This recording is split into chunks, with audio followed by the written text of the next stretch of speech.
మీరు రెండు అరచేతులు చూసుకుంటూ కళ్ళు తెరుద్దాం. మరి ఇప్పటివరకు చేసిన ధ్యానాలకు సరి గట్టి చెప్పకూడదు. అలాగే గురువుగారు బ్రహ్మర్షి పితామహ పత్రిజీ గారికి, అలాగే స్వర్ణమాల అమ్మకి, అలాగే సమస్తమైన యోగులు ఋషులు అందరికీ, అలాగే శ్రీకృష్ణ పరమాత్మకి, అలాగే గోమాతలకి, ఇప్పటివరకు ధ్యానం చేసిన మీ అందరికీ, ఇక్కడ క్లాసులు ఏర్పాటు చేస్తున్న మచిలీపట్నం పిరమిడ్ స్పిరిచువల్ సొసైటీ వారందరికీ గట్టిగా చెప్పకూడదు. అలాగే రాము గారికి, ఇంకా ముఖ్య అతిథులు ఎవరైనా ఉంటే వాళ్ళందరికీ గట్టిగా చెప్పకూడదు. రాము గారు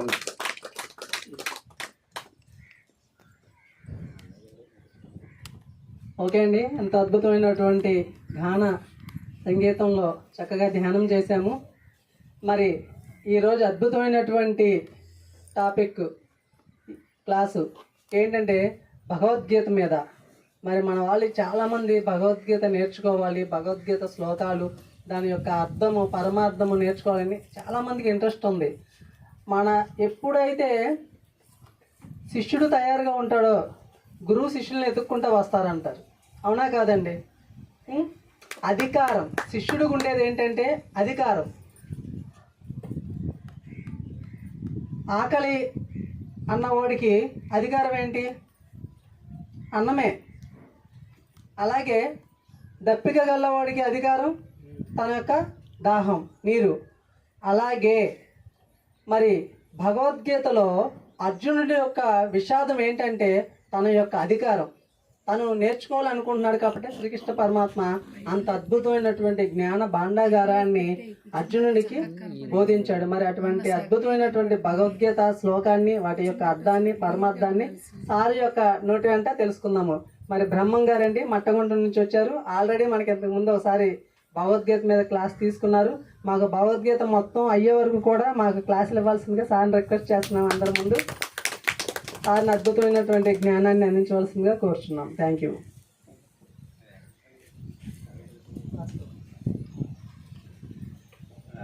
మా అన్నగారు వచ్చారు. మా అన్నగారు ఒక 5 నిమిషాలు.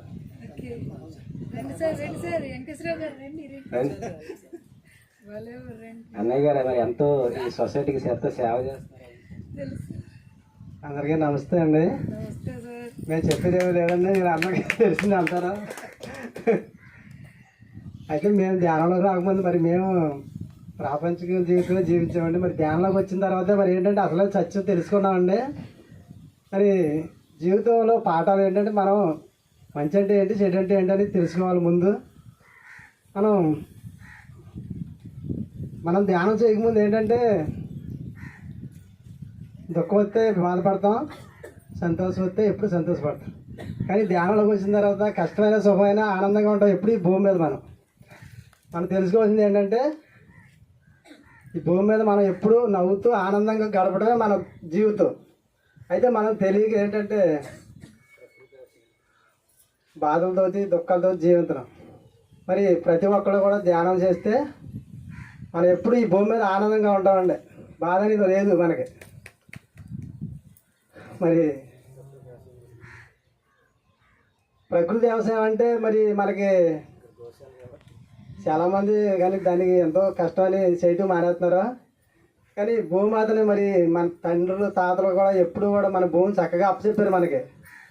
అయితే మనం దానికి కలుపు మందులు వేసి అయ్యేసి చేసి మొత్తం భూమిని పాడు చేస్తున్నాం. కానీ ప్రకృతి వ్యవసాయం చేయడం వల్ల మనకి ఆహారం, మంచి ఆహారం తీసుకుంటాం, మనం భూమిని కాపాడుతున్నాం ముందు. మరి అలాంటిది చేయాలంటే ఎవరు ఎదగ రావట్లేదు దానికి. అది మేము చేసామండి. మరి 10-15 సంవత్సరాలు బట్టి మేము వ్యవసాయం చేస్తున్నాం. మరి ఆ భూమాతను కాపాడాలి, మనం ఆహారం, మంచి ఆహారం తినాలి ఎప్పుడు కూడా. ఈ ధ్యానంతో పాటు మన ఆహారం ఏ ఆహారం తీసుకుంటామో అలాంటి ఆలోచనలు వస్తాయి మనకి. మన ఆహారం ఎప్పుడైతే ఇష్టం తీసుకుంటామో అదే ఆలోచనలు వస్తాయి మనకి. మరి ప్రకృతి వ్యవసాయం చేసి మన కాయగూరలు కానీ ఇవన్నీ కూడా మనం మందులు లేకుండా పండితే మనం ఎప్పుడు కూడా దేవాలయం.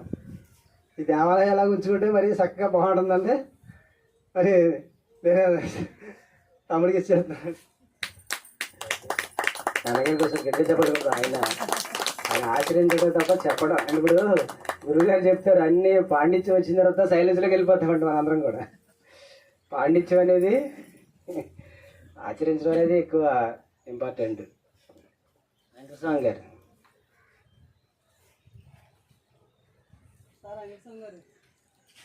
వెంకటస్వామి గారు ఓకే.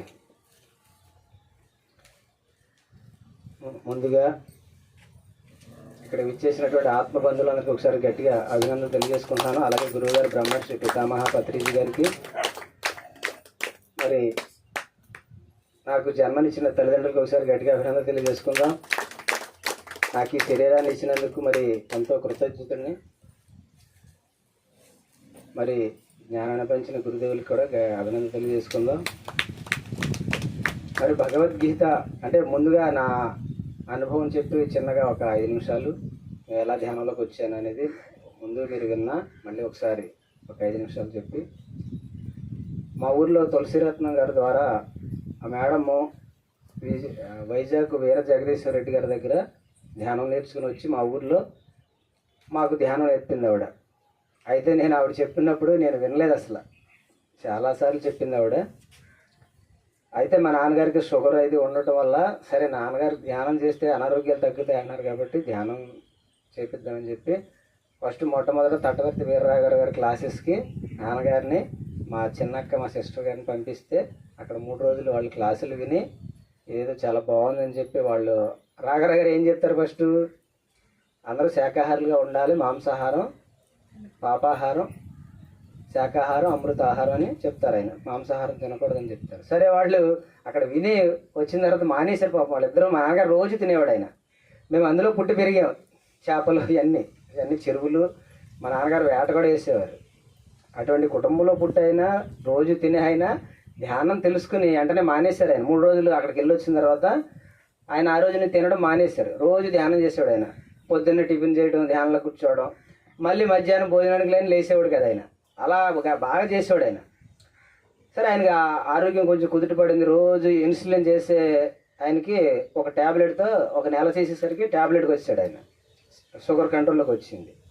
సరే ఏదో బాగుందని చెప్పి ఇంకా ఆయన బందర్ లక్ష్మి గారు ఉండేవారు కదా, ఆవిడ రోజు నాకు ఎప్పుడు ఎక్కడ క్లాసులు చుట్టుపక్కల ఎక్కడ క్లాసులు ఉన్న ఫోన్ చేసి ఆవిడ నాకు, బాబు ఇక్కడ గురువుగారు వస్తున్నారు, మరి క్లాస్ జరుగుతుంది మీరు రావాలనేది. మా నాన్నగారిని తీసుకుని నేను రావడం మొదలుపెట్టాను.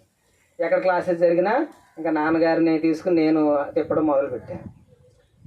అదే అప్పుడు ఈ పత్రిక గారి సీడీలు, మన తట్టవర్తి రాఘరావు గారి సీడీలు ఇవన్నీ తెచ్చుకుని ఇంట్లో ఆయన DVD ప్లేయర్ తెచ్చుకున్నారు. ఆయన తెచ్చుకుని రోజు వేస్తూ ఉండరు. నా గదిలో ఒక బాక్స్ పెట్టాడు ఆయన గదిలో ఒక బాక్స్ పెట్టుకున్నాడు.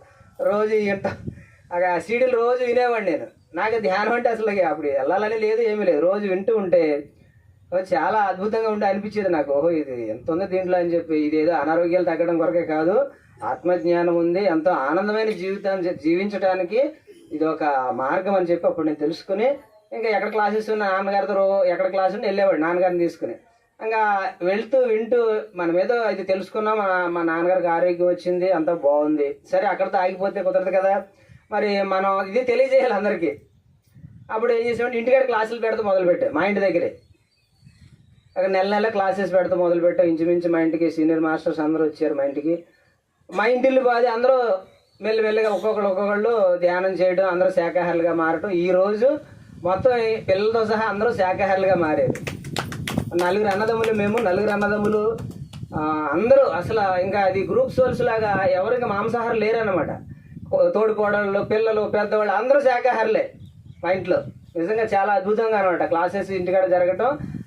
మరి సజ్జన సాంగత్యం వల్ల అందరూ మార్పు వస్తుంది. ఎవరికైనా ఎంత కఠినమైన దుర్మార్గుడైనా సజ్జనే జగద్గురు ఆదిశంకరాచార్యులు చెప్తారు, త్రిజగత సజ్జన సంగతి రేఖ భవతి భవానే తరుణే నౌక. ఈ భవసాగరాన్ని దాటించేది ఒక సజ్జన సాంగత్యమే. మన గురువుగారు 3 చెప్తారు, సజ్జన సాంగత్యము, ధ్యానము, స్వాధ్యాయం అని చెప్పి. ఆ 3 అక్కడ మా ఇంటి దగ్గర జరగటం, మళ్ళీ మా ఊర్లోనే కాకుండా చుట్టుపక్కల కూడా పెట్టాలి క్లాసెస్ అని చెప్పి ఒక 2012లో ప్రతి గ్రామంలో 7 రోజులు సప్తాహం కూడా చేసేటప్పుడు బాగా చుట్టుపక్కలంతా బాస్ గారు, శ్రీ వెంకటకృష్ణ గారు, అలాగే కొండింగ్ శ్రీదేవి గారు, మళ్ళీ మన బంటుమెల్లి వెంకటస్వామి గారు, రేవతి గారు, వీళ్ళంతా సహాయ సహకారాలతో మేము అప్పుడు బాగా చేసాం. అప్పుడంతా ఒక టీం వర్క్ కింద చేసి చక్కగా మరి ధ్యానాన్ని ముందుకు తీసుకెళ్ళాం. మరి 2009లో పిరమిడ్ కూడా మా ఇంటి పైన 10x10 పిరమిడ్ కట్టుకుని అందులో ధ్యానం నేను రోజు చేస్తే ఏం చేసేవాడిని అంటే ఈ ఘంటసాల గారికి సీడీ పెట్టుకుని వినేవాడిని భగవద్గీత. రోజు వినటం అది అది పెట్టుకుంటే నా మనసు అసలు ఎక్కడికో వెళ్ళిపోయినట్టు అనిపించేది అనమాట. అంటే చాలా ఆహ్లాదంగా ఉండేది నాకు. ఎంత విన్నా తనివి తీరేది కదా అసలు. ఇంకా ఎప్పుడు ధ్యానంలో కూర్చున్నా క్యాసెట్ పెట్టుకోవడం, కూర్చోవడం, మనసు లయం అయిపోయేది. చాలా అద్భుతంగా ఉండేది.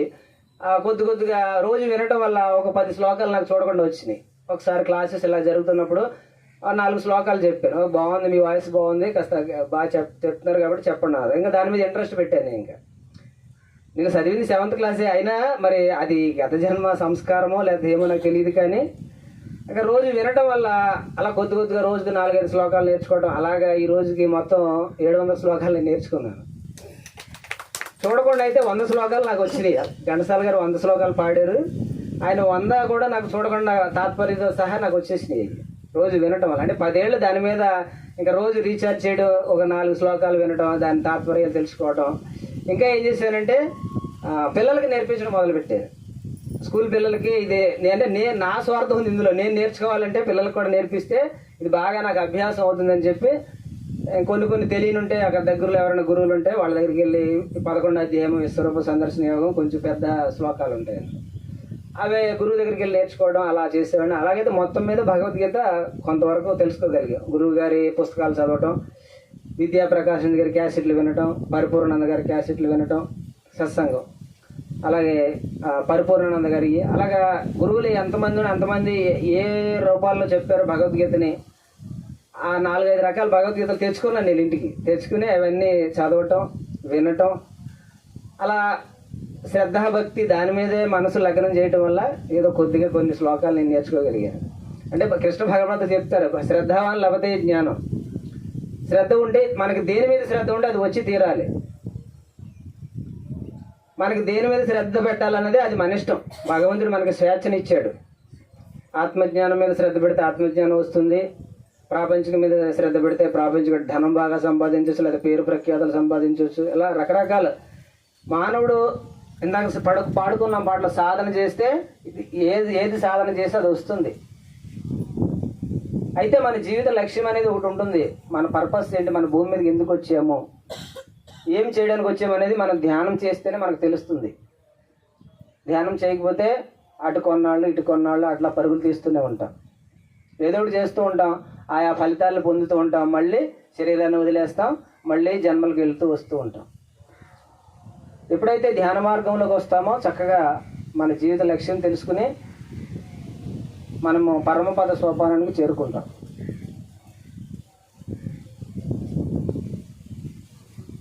మరి ఎంతమంది వెళ్ళారు మన తటవర్తి వీరరాగారి గారి క్లాసులకి? 17 మంది వెళ్ళారన్న రాము గారు.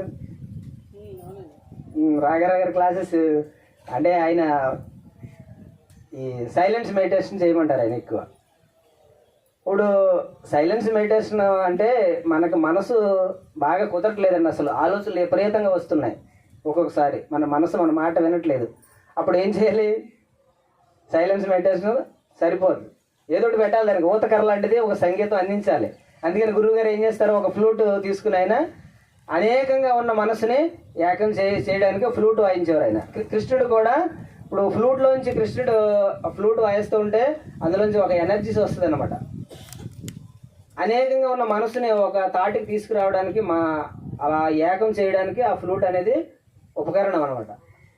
అలాగే రకరకాలు ఎవరికి ఏది నచ్చితే దాన్ని మనం ఒక ఊతకర్రగా పట్టుకుంటాం. ఇప్పుడు కోటి పూజ సమస్తోత్రం స్తోత్ర కోటి సమో జపకోటి సమో ధ్యానం ధ్యాన కోటి సమో లయ అన్నారు. అంటే ఒకేసారి ధ్యానానికి వచ్చి లయం అయిపోరు ఎవరు కూడా. కొద్దిగా వాళ్ళు ఎదుగుతూ ఉంటారు. అట్లా ఇది జరుగుతూ ఉంటుంది మన జీవన విధానం.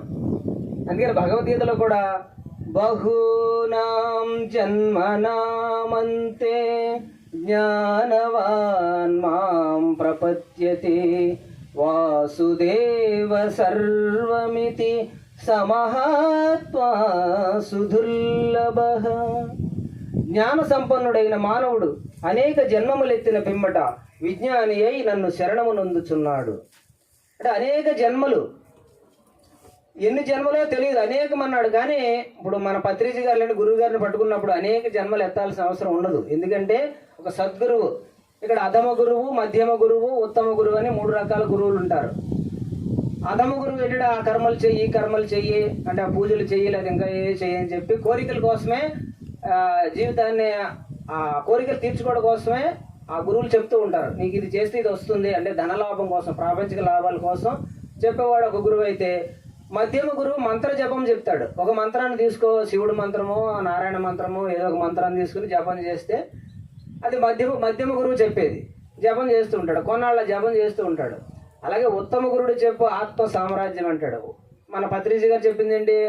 ఆత్మను పట్టుకోండి శ్వాస మీద ధ్యాస ద్వారా ఆత్మ సామ్రాజ్యాన్ని చేరుకున్నప్పుడు నువ్వెవరో నీకు అర్థమవుతుంది. భగవద్గీత అంతా అదే. భగవద్గీత అంతా ఆత్మ గురించే చెప్పాడు ఆయన. ఏది కోరికలు తీర్చుకోవడానికి ఏం చెప్పలేదు ఆయన. నువ్వెవరో తెలుసుకోమన్నాడు ఆయన. మనం ఎవరమంటే ఆ పలానా అమ్మాయిని, పలానా అబ్బాయిని, నా పలానా కులము, నాది మతము, మాది చాలా గొప్ప కులం అని చెప్తాం. అది శరీరానికి సంబంధించిందే.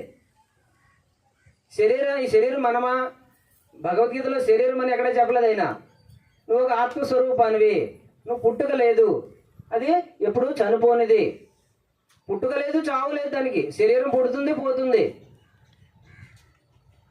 వాసాంసి జీర్ణాని యథా విహాయ నవాని గృహ్ణాతి నరోపరాణి తథా శరీరాణి విహాయ జీర్ణ అన్యాని సంయాతి నవాని దేహి. మనుషుడెట్లు చిరిగిన వస్త్రమును వదిలి నూతన వస్త్రమును ధరించును, అట్లే ఆత్మ జీర్ణమైన శరీరమును వదిలి కొత్త శరీరమును ధరించుచున్నది. చూడండి ఎంత చక్కగా చెప్పాడైనా. ఈ పాత పడిపోతే చొక్కా ఎట్లాగైతే చిరిగిపోయిన చొక్కాని పక్కన పడేసి మళ్ళీ ఈ శరీరం కొత్త చొక్కా ఎట్లాగైతే వేసుకుంటుందో, అలాగే ఆత్మ శిథిలం అయిపోయి, అంటే అనారోగ్యాలు రావచ్చు, ముసలిదైపోవచ్చు, లేకపోతే చిన్నపిల్లవాడిగా ఉన్నా చనిపోవచ్చు, ఎప్పుడైనా పోవచ్చు. అది అట్లా వదిలేసి మళ్ళీ కొత్త శరీరాన్ని ధరిస్తుంది.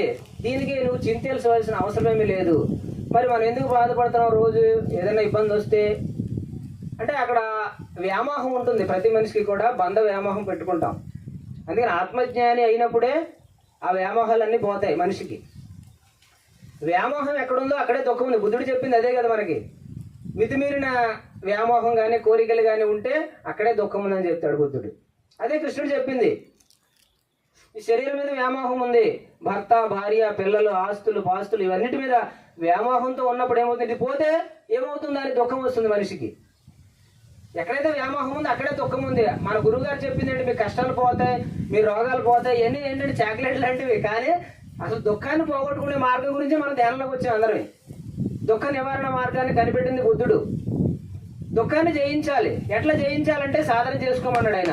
6 ఏళ్ళు చేసి మనకి ఇచ్చిన ఒక ఇన్స్ట్రుమెంట్ శ్వాస మీద ధ్యాస. దాన్ని పట్టుకుని మనం వెళ్తే ఆ దుఃఖాన్ని జయిస్తాము. అదే కృష్ణుడు ఏం చెప్పాడు? ఈ శరీరం నువ్వు కాదు, నువ్వు అసలు ఏడవలసిన అవసరమే లేదు, ఎప్పుడు హాయిగా నవ్వుతూ జీవించన్నాడు ఆయన.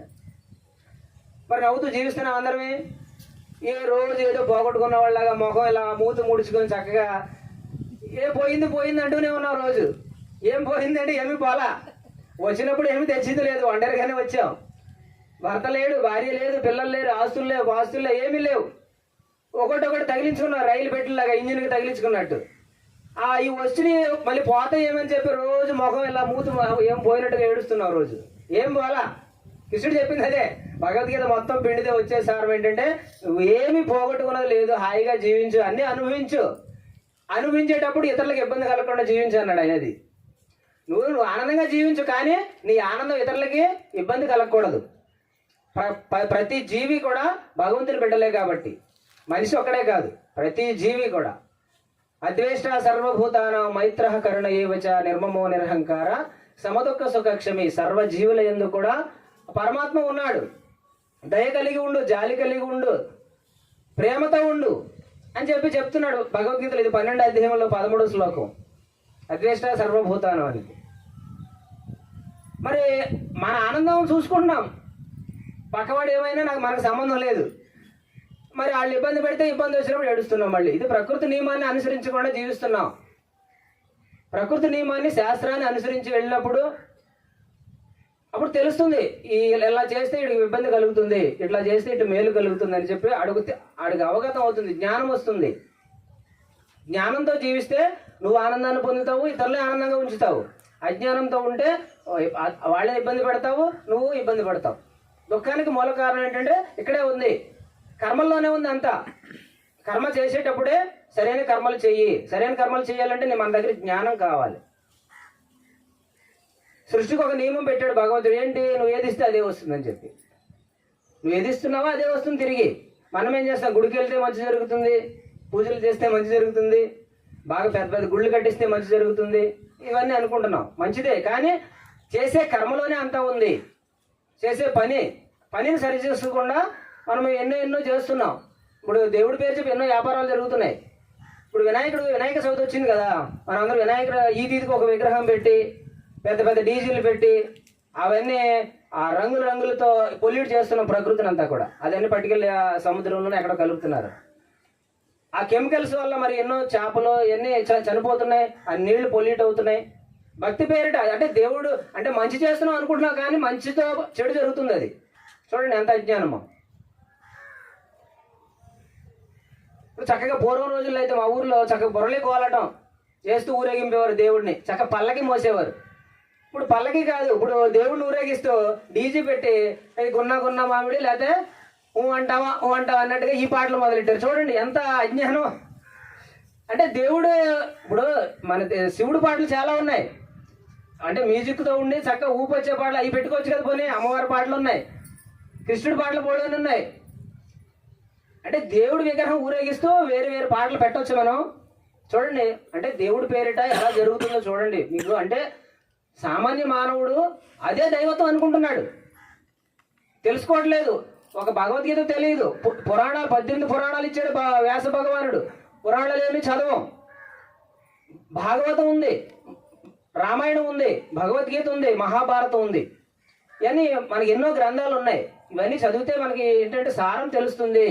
రాముడు మనకి ఏం చెప్పాడు, కృష్ణుడు మనకి ఏం చెప్పాడు, అసలు మన ఋషులు మనకి ఇచ్చిన సంప్రదాయాలు ఏంటి, ఇవన్నీ తెలుసుకోకుండా ఆ పక్క ఊళ్ళో బాగా చేశారు ఊరేగింపు, ఆ డీజీ పెట్టి చేద్దామని చెప్పి ఆ డీజీ పెడతాడు, దానికి ఒక 10,000 20,000 ఖర్చు పెడతాడు.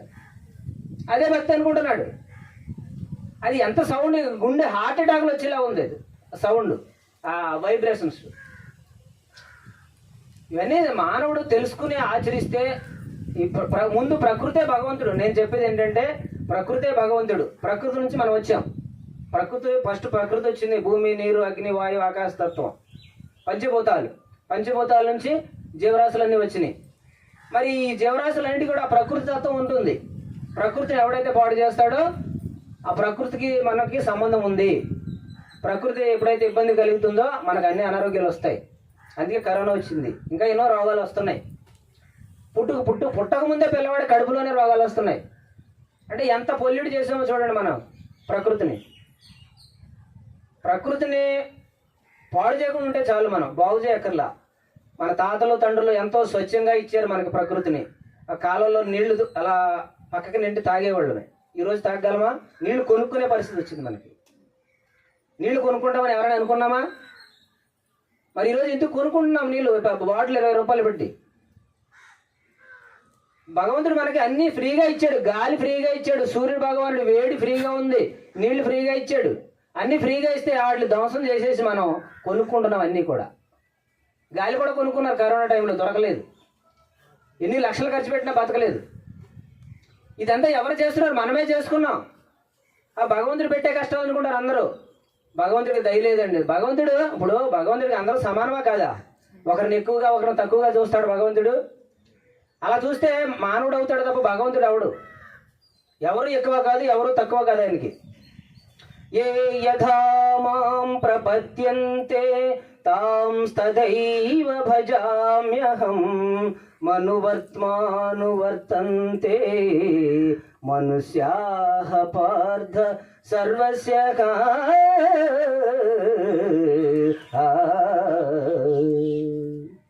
ఎవరెవరు ఏ విధములుగా నన్ను తెలియగోరుచున్నారో వారిని ఆయా విధములుగా నేను అనుగ్రహించుచున్నాను. కానీ ఏ ఒక్కని యందు అనురాగము కానీ ద్వేషము కానీ లేవు. భగవంతుడికి ఎవరి మీద ద్వేషం ఉండదు, అలాగే అనురాగం ఉండదు. సూర్యుడు ఉన్నాడు, ఇక్కడ ఏ పని మంచి పని చేసినా ఆయనేం మాట్లాడు, చెడు పని చేసుకున్నా ఆయనేం మాట్లాడు, అలా సాక్షిగా ఉంటాడు. మనందరికీ శక్తిని అందిస్తాడు భగవంతుడు. కానీ నీ ఇష్టం, నీ స్వేచ్ఛ, నువ్వేం చేసినా నీ ఇష్టం. కానీ ఎవరెవరు ఏ విధములుగా ఆయన ఆరాధిస్తే భక్తి, కర్మ, భక్తి, జ్ఞాన, వైరాగ్యముల ద్వారా వాళ్ళని ఆయా విధములుగా అనుగ్రహిస్తున్నాడు. చేసుకున్న వాడికి చేసుకున్నంత మహాదేవ. కానీ ఎవడి మీద ప్రేమ లేదు, అలాగని ద్వేషము లేదు. ఆ విధంగా అనుగ్రహిస్తాడు. నువ్వు చెడు పనులు చేస్తే ఆ ఫలితాలు నీకు వస్తాయి. ఆయన ఏమి తీసుకోడు. మంచి పనులు చేసావా మంచి తీసుకుంటావు. అది ఎవరికి వాళ్ళు స్వేచ్ఛనిచ్చాడు. తెలుసుకోవాలి. పిల్లాడు బడికి వెళ్ళి ఎలాగైతే చక్కగా పాఠాలు నేర్చుకుంటూ ఎదుగుతున్నాడో మానవుడు కూడా ఎదగమని చెప్పాడు. ఎదగకుండా అక్కడే ఉంటే ఇంకా ఎక్కువ కష్టాలు పెడతాడు. కష్టాలు అంటే తెచ్చుకుంటాడు వాడే. ఇప్పుడు కష్టాలు ఎక్కువైపోయి కొంతమంది చూడండి ఆత్మహత్యలు చేసుకుంటూ ఉంటారు. మరి ఎందుకు వస్తున్నాయి కష్టాలు తెలుసుకోవాలి వద్దా? ఇప్పుడు కష్టాల కారణం ఏంటి? అసలు కష్టాల కారణం ఏంటి? మనం ఏమంటాం? భగవంతుడే మన తలరాతలు రాశాడు అంటాం. రాశాడు ఆయన? తెలుసు. ఫస్ట్ ఎవరికి ఏ కర్మ లేదు. ఫస్ట్ భూమి మీదకి కొంచెం ఉంచండి సార్, పెంచండి. మైక్ లేకపోతే నా గొంత రోజు భజనలు చేసి అన్ని చేసి గొంతు పోయింది. హలో ఉంచండి. అలా ఎక్కడ ఉన్నామండి మనం? ఎందుకు వస్తున్నాయి? కొద్దిగా పెట్టండి చాలు. కష్టాలు ఎందుకు వస్తున్నాయి? అసలు కష్టాలకు మూల కారణం ఏంటి? ఇప్పుడు కష్టాలు వచ్చిన తర్వాత దేవాలయానికి వెళ్తాం, గురువు గారి దగ్గరికి వెళ్తాం, లేకపోతే ఎన్ని క్షుద్ర విద్యలు ఉన్నాయో, లేకపోతే ఇంకా రకరకాల అన్ని పూజలు ఇవన్నీ చేస్తూనే ఉన్నాం మనం మానవుడు. మరి వచ్చిన తర్వాత వెళ్ళి ఇవన్నీ పరిష్కారం వెతుక్కుంటాం మంచిదా? అసలు ఎందుకు వస్తున్నాయో తెలుసుకుంటాం మంచిదా? ముందు తెలుసుకోవాలి. తెలుసుకోవడానికి ఎక్కడికి వెళ్ళాలి? ముందు దేవాలయానికి వెళ్ళాలా, లేకపోతే క్షుద్ర విద్యల దగ్గరికి వెళ్ళాలా, జ్యోతిష్యుడి దగ్గరికి పోవాలా, ఒక డాక్టర్ దగ్గరికి పోవాలా? ఎక్కడ పోవాలి? గురువు దగ్గరికి పోవాలి. గురుని శిక్ష లేక గురుతెట్లు కల్గును, అర్జునికైన వాని అబ్బకైన తాళపు చెవి లేక తలుపెట్టులూడునో ఊడునో, విశ్వదాభిరామ వినురవేమ.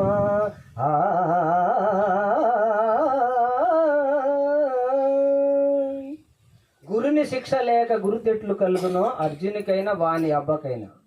గురువు దగ్గరికి పోవాలి. మన గురువుగారు చెప్పింది అదే. కాశీకి పోతావు, ఎక్కడికి పోతావు, గురువు దగ్గరికి పోకుండా డబ్బులు ఖర్చు పెట్టుకుంటావు, ఏమి ప్రయోజనం అని చెప్తున్నాడు గురువు గారు. మరి మన గుర్తు తెలియాలి, మనం ఎవరో మనకు తెలియాలి. అసలు అంటే గురువు దగ్గరికి పోతే చెప్తాడు విద్య. ఇక్కడ 4 రకాల మనుషులు చూడండి చెప్తారు ఇక్కడ. చతుర్విధా భజంతేన జనా సుకృతినోర్జున, ఆర్తో జిజ్ఞాసురర్థార్థి జ్ఞానే చ భర్తర్షభ. ఆర్తులు, జిజ్ఞాసులు, అర్ధకాములు, జ్ఞానులని 4 విధములైన పుణ్యాత్ములు నన్ను ఆశ్రయించుచున్నారు. అంటే 4 రకాల మనుషులు ఈ భూమి మీద ఉంటారు. శూద్ర, వైశ్య, క్షత్రియ, బ్రాహ్మణ అని చెప్పి. అంటే ఇక్కడ కులాలు కాదు, మళ్ళీ ఇక్కడ మనం గుర్తుపెట్టుకోవాల్సిన వర్ణాలు అంటే రంగులు. ఏమీ తెలియని వాడు శూద్రుడు అని చెప్పారు, కొంచెం తెలివైన వాడు వ్యాపారస్తుడు, వాడు వైశ్యుడు అని చెప్పి. ఇంకొకడు క్షత్రియుడు, రాజ్య పరిపాలన చేసి ప్రజలకు మంచి చెడు తెలుసుకుని చేసే మంచి పనులు చేసేవాళ్ళందరూ క్షత్రియులు, ప్రజల్ని సంరక్షించేవాళ్ళు. కానీ ఈ ఉపనిషత్తులు, వేదాలు ఇవన్నీ చదివి శాస్త్రాన్ని పఠించి అందరికీ మంచి చెడు బోధించేవాడు బ్రాహ్మణుడు. వాడు బ్రాహ్మణ కులంలో పుట్టి మాంసం తింటే వాడు బ్రాహ్మణుడు కాదు. అంటే బ్రహ్మజ్ఞానం తెలుసుకున్నవాడే బ్రాహ్మణుడు అని భగవద్గీత చెప్తుంది. బ్రహ్మజ్ఞానం ఎవరైతే తెలుసుకుని దాన్ని అందరికీ బోధిస్తారో వాడే బ్రాహ్మణుడు. ఈ 4 రకాల మనుషుల్లో మొదటి వాడు శూద్రుడు అనుకుందాం. కానీ వాడు ఏం చేస్తారంటే కష్టకాలం వచ్చినప్పుడు ఆ భగవంతుడో లేదా డాక్టరో లేదా ఇంకా రకరకాల వాళ్ళు వెతుక్కుంటూ వాడు ఆర్తుడు అని చెప్పాడు. వాడిని ఆర్తుడు అంటే ఆర్తనాదాలు చేసుకుంటూ నన్ను రక్షించు రక్షించు అని పరుగులు తీస్తూ ఉంటాడు. అప్పుడు ముందు ఎవడు గుర్తున్నాడు వాడికి, వాడు ఆర్తుడు. రెండో వాడు అర్ధార్థి అంటే డబ్బు కోసమే చేస్తాడు. ఏది చేసినా అంటే నేను ఇది చేస్తే ఏంటి నాకు అంటాడు, లాభం కోసం. 1 లక్ష వస్తే ఒక 10,000 నీకు ఉండిలు వేస్తాను లేదా నీకు ఇస్తానంటాడు, లంచం ఇస్తానంటాడు. ఇది రెండో వాడు అర్ధార్థి. ఇక మూడో వాడు, ఈ 3వ స్థితిలో ఉన్నటువంటి వాళ్ళమే మన అందరం కూడా. అంటే వీడు జిజ్ఞాసుడు. జిజ్ఞాసుడు అంటే అసలు సృష్టి యొక్క రహస్యాలు ఏంటి, ఈ సృష్టి అసలు ఇలా పుడుతున్నాడు చస్తున్నాడు, ఇదంతా ఈ కష్టాలకు మూల కారణం ఏంటి, ఎందుకు ఇలా జరుగుతుందని ఒక గురువు దగ్గరికి పోయి ఆ గురువుని అడిగి తెలుసుకునేవాడు జిజ్ఞాసుడు. గురువు దగ్గరికి పోకుండా మనకేమీ తెలియదు. ఇప్పుడు తల్లిదండ్రులు మనకేమీ చెప్పలేదు, తల్లిదండ్రులకే తెలియదు అసలు. మన పెంచేటప్పుడు వాళ్ళకి ఎలా పెంచాలో తెలియదు. మన గురువు గారు వచ్చాక మనకేదో కొద్ది గొప్ప చెప్పిన వాళ్ళని మన పిల్లల్ని చక్కగా చిన్నప్పటి నుంచి ధ్యానం చేపించి ఇలా పెంచాం. మా పిల్లల్ని అయితే అలాగే పెంచాం, చక్కగా శాకాహారులుగా. వాళ్ళు 6 ఏళ్ళ నుంచి ధ్యానంలోకి వచ్చారు మా పిల్లలు. ఎప్పుడు కూడా అసలు మాంసాహారం జోలికి పోలేదు. అలాగే ఈ సృష్టి యొక్క రహస్యాలను తెలుసుకోవడానికి ఒక గురువు దగ్గరికి వెళ్ళినప్పుడే నిజంగా మనం బళ్ళోకి వెళ్ళినట్టు అనమాట. అప్పటి వరకు జీవితం అంతా వ్యర్థమే. ఈ రెండు కూడా ప్రాపంచికమే. ఆర్తుడు అర్ధార్థి ఈ రెండు ప్రాపంచికంతోటే ఈ కోరికల కోసం, లేకపోతే ఈ డబ్బు కోసం, లేకపోతే ఈ కష్టాలు పోవడం కోసం, దీనికోసమే తిరుగుతూ ఉంటాడు. ఎప్పుడైతే గురువు దగ్గరికి పోయి జిజ్ఞాసతో గురువు గారికి తద్విద్ది ప్రణిపాతైన పరిప్రశ్నేన సేవయ ఉపదేశంతితే జ్ఞానం జ్ఞానిన తత్వదర్శిన అంటాడు. ఆ గురువు దగ్గరికి వెళ్ళి సాష్టాంగ నమస్కారం చేసి, గురువు గారు నాకు తత్వాన్ని బోధించండి, జ్ఞానాన్ని బోధించండి అని కాళ్ళ మీద పడి గురువు గారికి ఒక శుశ్రూష చేసి సేవ చేసి అప్పుడు పరిప్రశ్నలు వేస్తే అప్పుడు గురువు గారు చెప్తాడు, ఏంటి అసలు నువ్వు ఎలా, అసలు నువ్వంటే ఏంటి, నువ్వు శరీరం ఆత్మ అంటే నువ్వు శరీరం కాదు, ఆత్మస్వరూపానివి, నీకు పుట్టుక లేదు, చావు లేదు, నువ్వు ఎప్పుడు ఉండేటువంటి వాడివి, కష్టాలకు మూలం నువ్వు చేసుకున్న కర్మలే, నువ్వేం చేసుకుంటే అదే వస్తుంది, కాబట్టి నువ్వేం చేయాలో ఇక్కడ నుంచి తెలుసుకో.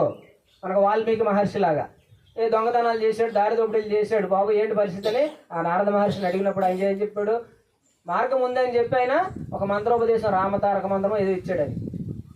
అది చేసుకుని ఆయన వాల్మీకి ఒక దొంగ అయ్యండి, ఒక అన్ని అంటే శూద్రుడు, చదువు లేనటువంటి వాడు, బోయేవాడు. మరి చదువు లేనటువంటి వాడు సాధన చేస్తే ఒక రామాయణం రచించాడు. మరి ఈరోజు అందరికీ రామాయణ ప్రామాణికమైంది. భారతదేశం మొత్తం ఒక ఆణిముత్యం, రామాయణం అంటే ఆణిముత్యం మనకి ప్రామాణిక గ్రంథం. మరి ఒక శూద్రుడు రచించింది. సాధన చేస్తే శూద్రుడు అవనే, ఒక రాక్షసుడు అవనే, ఒక దొంగ అవనే, ఎవడైనా సరే పరమపద సోపానం చేరుకోగలుగుతాడు, తన స్వరూపాన్ని తెలుసుకుంటాడు. మరి అటువంటిది మనం తెలుసుకోలేమా? అందరూ గురువుగారు మనకి ఇచ్చారు కాబట్టి సాధన అంటే ఈ మూడో వాడు జిజ్ఞాసతో చక్కగా ఈ సాధనలన్నీ చేసుకుంటూ కూడా తెలుసుకుంటూ మనల్ని మరి ఇక్కడ అందరూ మాస్టర్సే, శిష్యులు ఎవరు లేరు. మరి గురువుగారు అలా తయారు చేశారు మనల్ని. అంటే గురువు దగ్గర ఎప్పుడైతే మనం వెళ్తే అందరూ గురువులుగా మారతారు. రేపు జ్ఞానిగా మారిన వాడే గురువు అవుతాడు. జ్ఞానిగా మారకుండా ఇక్కడ ఆర్తుడు, అర్ధార్థి, జిజ్ఞాసుడు, జ్ఞాని అని చెప్పి 4 రకాల పుణ్యాత్ములు ఉన్నారని చెప్తున్నాడు భగవద్గీతలో. కానీ 4 పుణ్యాత్ములు అని చెప్పాడు ఇక్కడ. అంటే అందరూ దివ్యాత్మ స్వరూపులే, కానీ కొందరు తెలుసుకున్నారు, కొందరు తెలుసుకోలేదు. 4 రకాల మనుషులు. ఇంకా భగవద్గీతలో 2 రకాలుగా చెప్తున్నాడు. 2 రకాల మనుషులు, తేజక్షమా ధృతి శౌచం అద్రోహో నాతిమానిత భవంతి సంపదం దైవీం అభిజాతస్య భారత దంభో దర్భోభిమానచ్చ క్రోధ పారుష్యమేవ చ అజ్ఞానం చాభిజాతస్య పార్థ సంపదమాసురీ. పార్థ సాహసము, ఓర్పు, ధైర్యము, శుద్ధి, ఇతరుల వంచింపకుండుట, కావరము లేక ఇండుట మొదలగు గుణములు దైవాంశ సంభూతులకుండును. అట్లే డంబము, గర్వము, అవివేకము, కఠినపు మాట్లాడుట, క్రోధము మొదలగు గుణములు రాక్షసాంశమున పుట్టిన వారు కుండునని చెప్పి. అంటే 2 రకాల మనుషులు ఈ భూమి మీద ఉంటారు. అంటే గుణాలు ఉన్నాయి, గుణాలు తేడా ఉన్నాయి, కానీ అందరూ దివ్యాత్మ స్వరూపులే, అందరూ దిగి వచ్చిన దేవుళ్లే. గుణాలకు బందీ అవుతాడు ప్రతి మనిషి. రజోగుణంలో కొంతమంది, తమో గుణంలో కొంతమంది, సత్వగుణంలో కొంతమంది ఉన్నారు.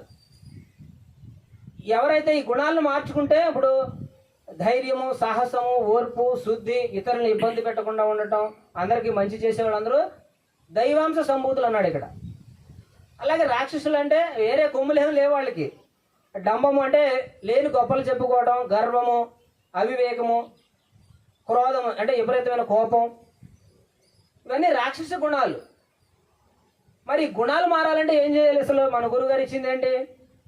మన గురువుగారు మనకి ఏమి ఇచ్చారు? 2 ఇచ్చారు, శాకాహారం, ధ్యానం. అంటే గుణాలు మారాలంటే ఆహారం మార్చుకోవాలి, లేకపోతే దీనికి వేరే మార్గం లేదు. అసలు గుణాలు అంత తేలిగ్గా మారు. ఏ ఆహారంకైనా ఆ ఆహారం సంబంధించిన గుణాలు వస్తాయి మనలో.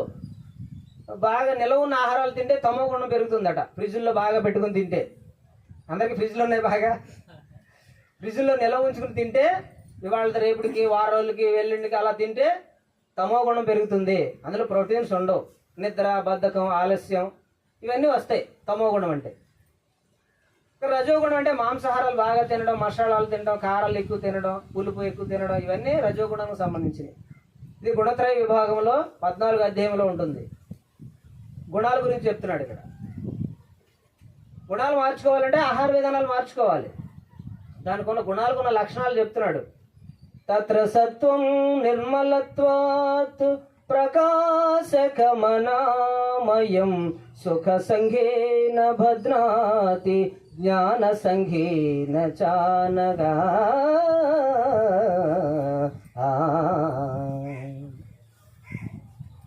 అర్జున, త్రిగుణములలో సత్వగుణము నిర్మలమగుటం చేసి సుఖజ్ఞానాభిలాషల చేత ఆత్మను దేహమునందు బంధించుతున్నది. అంటే సత్వగుణం కూడా బంధిస్తుందట.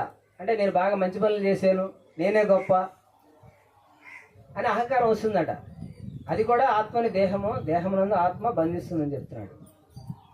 ఎన్ని చేసినా కూడా భగవద్గీత మొత్తం నిష్కామ కర్మయోగం చెప్పాడు ఆయన. అసలు సత్వగుణం కూడా మనిషిని, ఈ జీవుని బంధిస్తుందని చెప్తున్నాడు ఇక్కడ.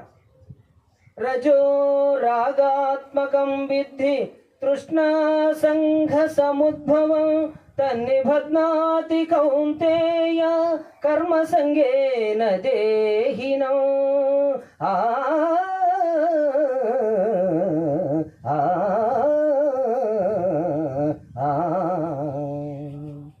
ఓ కౌంతేయ, రజోగుణము కోరికల యందు అభిమానము అనురాగము పుట్టించి ఆత్మను దేహమునందు బంధించుచున్నది. అంటే కోరికల చేత, అంటే పదవులు కావాలి దీనికి, లేకపోతే బాగా పేరు ప్రతిష్టలు కావాలి, బాగా ధనము కావాలి, ఇవన్నీ రజోగుణానికి సంబంధించినవి. నేనే గొప్ప అంటే రావణాసురుడు లాంటి వాడు. అహంకారంతో ఉండేటిది రజోగుణము. ఈ రెండు కూడా ప్రమాదమే. తమో రజోగుణం అనేది ఆత్మని వెనక్కి తీసుకెళ్తుంది, పతనం అయ్యేటట్టు చేస్తుంది, ఎదగనివ్వదు. తమస్త్వజ్ఞానజం విద్ధి మోహనం సర్వదేహినం ప్రమాదాలస్య నిద్రావిః తన్నిబధ్నాతి భారత. అర్జున, అజ్ఞానం వల్ల పుట్టినది తమో గుణము. అది సర్వ ప్రాణులను మోహింపజేయినది. ఆ గుణము మనుషుని ఆలస్యముతోనూ అజాగ్రత్తతోనూ నిద్రతోనూ బద్ధుని చేయునంటాడు. అన్ని పనులు ఇవాళ చేయాల్సిన పని రేపు చేద్దాంలే, ఎల్లుండి చేద్దాంలే, ఇంకా ఎప్పుడో చేద్దాంలే అని చెప్పి నిద్ర, బద్ధకం, ఆలస్యం ఇవన్నీ కూడా తమో గుణానికి సంబంధించినవి. ఈ మూడు గుణాలు కూడా మనిషిని, అంటే సత్వగుణం మంచిదే కానీ దాని ద్వారా మనం ముందుకు వెళ్ళొచ్చు. కానీ తమో రజోగుణం అనేది ప్రమాదకరం.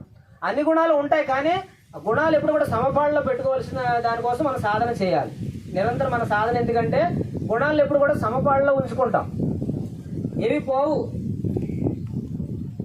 మూడు గుణాలు సమంగా ఉంచుకున్నప్పుడే మనిషి స్థిరంగా ఉండగలుగుతాడు, నిశ్చలంగా ఉండగలుగుతాడు. లేదంటే ఏది ఎక్కువైనా దానిలో పడి కొట్టుకుపోతూ ఉంటాడు. మహాభారత యుద్ధం ఎందుకు వచ్చిందంటే రజోగుణం, రావణాసురుడు, ఆ దుర్యోధనుడు అహంకారం పెరిగింది అక్కడ. ఆ నీళ్లు లేవని చెప్పి ఆ నీళ్ళలో పడ్డాడు. ఆ ద్రౌపది నవ్విందట, మన గురువు గారు చెప్తారు. ఆ నవ్వితే నన్ను చూసి నవ్వింది, ఏదో వీళ్ళు పాడు చేయాలని చెప్పి మహాభారత యుద్ధానికి దారి తీసింది. చూడండి ఎంత అహంకారం మనిషికి. నన్ను అంటారని చెప్పి. మనల్ని ఎవరైనా ఏదైనా అంటే మనం కూడా ఒక్కోసారి వస్తూ ఉంటుంది, నేనేమి తప్పు చేయలేదు అయినా నన్ను అన్నారని చెప్పి ఒక సంవత్సరం బాధపడతాం. అవసరం అంటారా? మధ్యముడు, అధముడు, ఉత్తముడు అని చెప్పి మూడు రకాల మనుషుల్లో మనం ఏదన్నా మనల్ని అంటే మనం అంటే, ఇప్పుడు కొంతమంది చూడండి, అధముడు అయితే ఒక సంవత్సరం వరకు గుర్తుపెట్టుకుంటాడు, మధ్యముడు ఒక నెలలో మర్చిపోతాడు, ఉత్తముడు అయితే ఈ క్షణమే మర్చిపోతాడట. మనం ఉత్తముడుగా ఉండటం మంచిదా లేకపోతే అధముడుగా ఉండటం మంచిదా? మన మనసు ఇప్పుడు కూడా ప్రవహించే నదిలాగా ఉంచుకోవాలి. నిన్నటి విషయాలు. అందుకని గురువు గారు ఈ క్షణంలో జీవించండి, ఈ క్షణంలో జీవించండి అని చెప్తారు. భవిష్యత్తు వద్దు, గతం వద్దు. గతం బాధాకరం, భవిష్యత్తు భయంకరం. ఈ క్షణంలో ఇప్పుడు బాగుంది, అంతా బాగుంది, ఈ వదిలేస్తాం. రేపు ఏం జరుగుతుందో, ఇప్పుడే పిల్లాడు పుట్టాడు, వాడి పెళ్లి కోసం ఆలోచిస్తూ ఉంటాం. అంటే భవిష్యత్తులోకి వెళ్ళిపోతూ ఉంటాం. భవిష్యత్తు భయంకరం. గురుగారు చెప్తారు ఇవన్నీ. పిల్లాడు అప్పుడే పుట్టాడు, ఏంటి ఆ దీర్ఘంగా ఆలోచిస్తున్నావు అంటే పిల్లాడు పెళ్లి కోసం ఆలోచిస్తున్నాడు అన్నాడట. మనం అంత ముందుకు వెళ్తాం. అంటే గతం వద్దు, భవిష్యత్తు వద్దు. ఈ క్షణంలో ఎవరైతే జీవిస్తారో వాళ్ళు ఆనందంగా జీవిస్తారని చెప్తాడు గురువు గారు. మనం ఈ క్షణంలో జీవించాలి. అంటే ప్రతి జీవరాశి కూడా ఈ క్షణంలో ఉంటాయట. ఈ రోజుకి ఏదైనా దొరికితే తింటాయి, లేదంటే రేపు చూసుకుందాం అనుకుంటాయి. మనం ఏం చేస్తాం?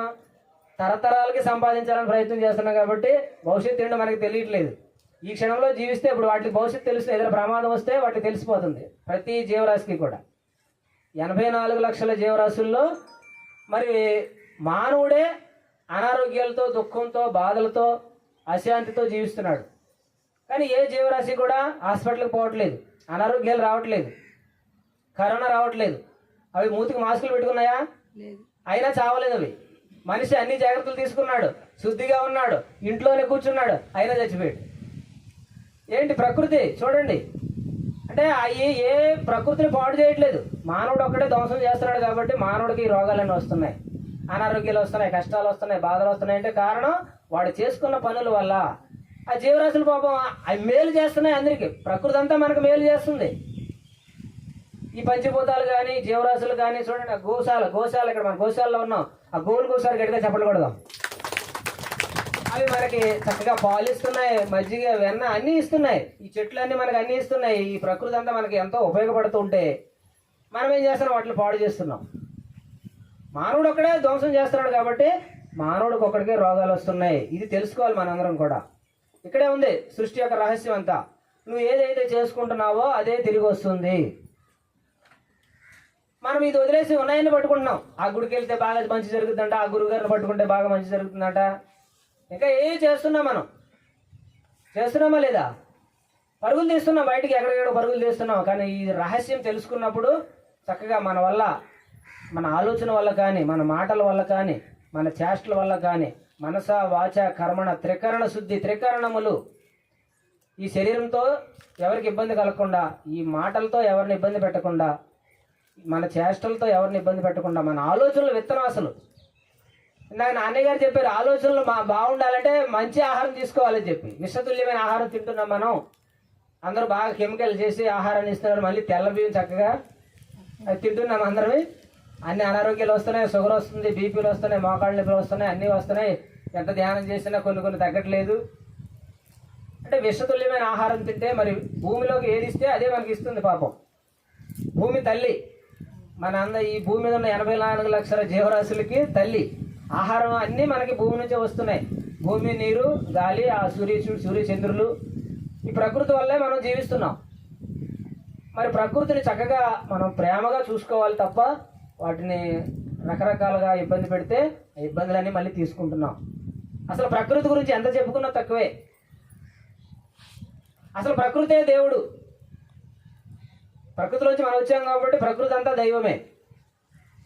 మరి ప్రకృతే భగవంతుడు. మరి గోవులు ఎక్కడెక్కడ తిరిగితే అక్కడ భూమి సస్యశ్యామలం అవుతుందంట. అప్పుడు ఇంట్లో ఇప్పుడు మైలు వచ్చింది ఎవరికో, ఏం చల్లుతారు ఇంట్లో పట్టుకెళ్ళి? ఆవు పంచికం.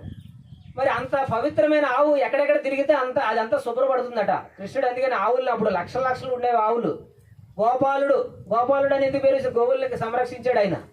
అంటే గోవుకున్న విశిష్టత అంత ప్రత్యేకంగా ఉంది. ఎంతో గొప్పది ఆవు. గోమాత అంటాం. ఎందుకంటే గోవు ఎక్కడెక్కడైతే తిరిగిందో గృహప్రవేశం ఇంట్లోకి తీసుకెళ్ళి ఆ ఆవు మూత్రము, ఆ గోమయము అవన్నీ ఇంట్లో వేస్తే మనకి ఎంతో మేలు జరుగుతుందంటే, మేలు అంటే అక్కడ శుభ్రపడుతుంది, నెగిటివ్ ఎనర్జీ ఉండదు. మీరు రోజు ఆవు పిడక మీద ఆవు నెయ్యి వేసి ఆ అగ్నిహోత్రం వెలిగిస్తే ఇంట్లో నెగిటివ్ ఎనర్జీస్ ఉండవని చెప్తారు. మరి ఇవన్నీ మనం ఏం చేస్తున్నాం? ఆ దోమల కోసం కొట్టుకాడ అగరత్తులు తెచ్చి ఇంట్లో వెలిగిస్తూ ఉంటాం. ఆ దోమలతో పాటు మనము చేస్తాం కొన్నాళ్ళకి. ఈ పుర్తిత్తులు పట్టేసి ఆ పొగ పీల్స్తే. మీరు ఇంకా యాపాకులు ఉంటాయి కదా, ఎండిపోయిన యాపాకులు ఒక సంచిలోకి ఎండాకాలం రాలిపోతాయి. ఒక సంచిలోకి తీసుకుని రోజు మనకి ఇంట్లో నుప్పే లేదు, ఇక అన్నీ ఎక్కడ చేస్తాం మనం? పుల్లల పొయ్యిలు లేవు, అంతా గ్యాస్ పొయ్యిలు. నుప్పు ఉండాలి ఇంట్లో. నుప్పు ఉంటేనే ఇవన్నీ సాగుతాయి. పూర్వం మన వాళ్ళు ఎందుకు ఆరోగ్యంగా ఉన్నారు, మనం ఇప్పుడు ఎందుకు అనారోగ్యంతో ఉన్నామంటే ఇప్పుడంతా గ్యాస్ పొయ్యిలు, నుప్పు లేదు. ఈ రకరకాల కెమికల్స్ ఇంట్లోనే మనం వెలిగించుకుంటున్నాం.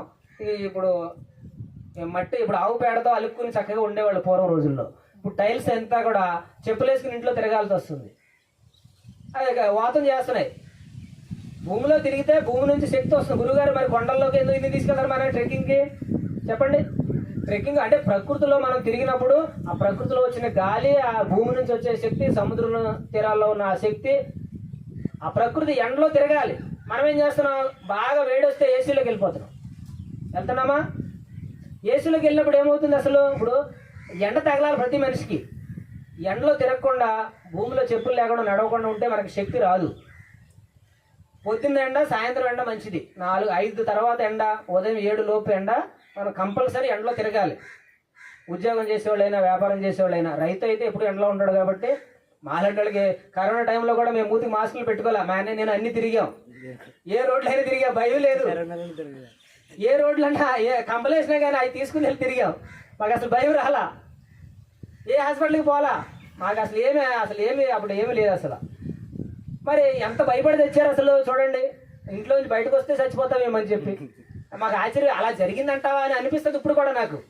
నిజంగా జనాలు అలా ఉన్నారు, ఒకప్పుడు అలా జరిగిందని అంటా అని మన పిల్లలకి చెప్తే వాళ్ళు నమ్మరు కూడా.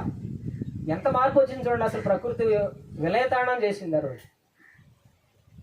ఇవన్నీ మనం తెలుసుకోవాలి. ప్రకృతి సహజంగా జీవించాలి. ఇది ఎందుకు చెప్తున్నానంటే మనం ప్రకృతి సహజంగా జీవించట్లేదు. 3 కాలాలు ఇచ్చాడు మనకి. 3 అంటే వర్షాకాలం, శీతాకాలం, వేసవి కాలం. వర్షానికి తడవాలి అప్పుడప్పుడు, రోజు కాదు, అప్పుడప్పుడు తడవాలి. షవర్ బాత్ అంటే స్వచ్ఛమైన వాటర్తో తడవాలి. మరి తడిసి వచ్చే చలికాలం వస్తే ఆ చలిగాల్లో కూడా మనం తిరగాలి. అంటే శరీరం అనేది దానికి తట్టుకోగలిగే శక్తి వస్తుంది. అప్పుడు అది తిరిగినప్పుడు మనం ఏం చేస్తాం, పిల్లల్ని మట్టిలోకి వెళ్ళొద్దు, లేదా చలిగాలికి వెళ్ళొద్దు, చీకట్లోకి పోవద్దు, అటు పోవద్దు, ఇటు పోవద్దు అని వాళ్ళు భయపెడుతూ ఉంటాం. మనం సహజంగా జీవించే తత్వాన్ని చిన్నప్పటి నుంచి నేర్పితే వాళ్ళకి ఈ భయాలన్నీ ఉండవు.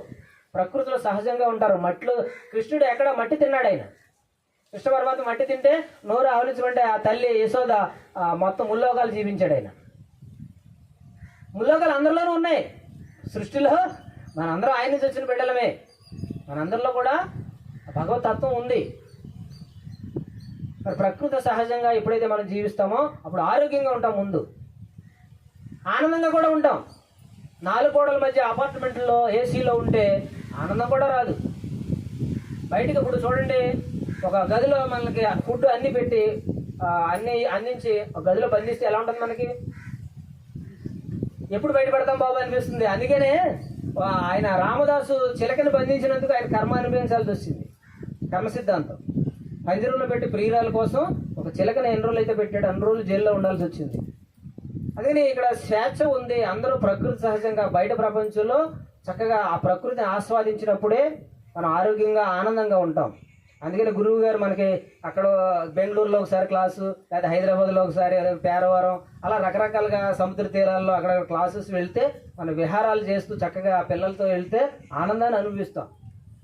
అదే ఇంట్లో ఉంటే అపార్ట్మెంట్లో ఉన్నాం, కనీసం మనకు పొలాలు ఉన్నాయి, పొలాల్లో కూడా వెళ్ళాం. వారానికి ఒకసారి పొలాల్లోకి వెళ్ళి ఆ క్యారేజీ పట్టుకెళ్ళి చక్కగా అక్కడ భోజనం చేసి పిల్లలతో చక్కగా ఫ్యామిలీతో అంత చక్కగా వెళ్ళి తినొస్తే ఎంత ఆనందం అసలు. అదే ట్రెక్కింగ్. మనకి చక్కటి పంట పొలాలు వస్తుంటే మా ఏరియా అంతా చెరువులు అయిపోయినాయి, మాకు పొలాలు లేవు.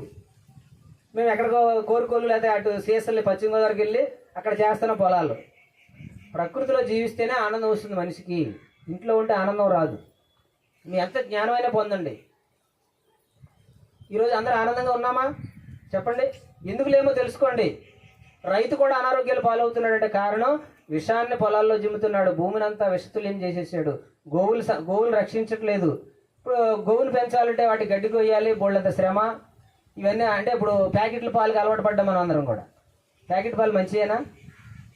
చూడండి, వాడు ఎప్పుడు పట్టాడో ఫ్రిడ్జ్లో పెట్టి మనకి ఇచ్చేసరికి అది ఫ్రిడ్జ్లోంచి ఒక గంట బయట పెట్టండి, అంత లావు వచ్చేస్తుంది, గ్యాస్ టప్మంట బయటకు వస్తుంది. ఏం పనికిరావు. అంటే సహజ సిద్ధాన్ని కోల్పోయాం. ప్రతి పండు కల్తీ వచ్చింది, పాలు కల్తీ, నీళ్లు కల్తీ, మనం తినే ఆహార పదార్థాలన్నీ కల్తీ, కొట్లు గడ కొనుక్కునేవన్నీ కల్తీ. ఎవడేమైపోయినా పర్వాలేదు, నాకు మట్టికి డబ్బు రావాలి అంతే. మానవుడు ఏమనుకుంటున్నాడు? గుళ్ళోనే దేవుడు ఉన్నాడు, మసీదులోనే దేవుడు ఉన్నాడు, చర్చిలోనే దేవుడు ఉన్నాడు, ఇంకెక్కడ దేవుడు లేడు.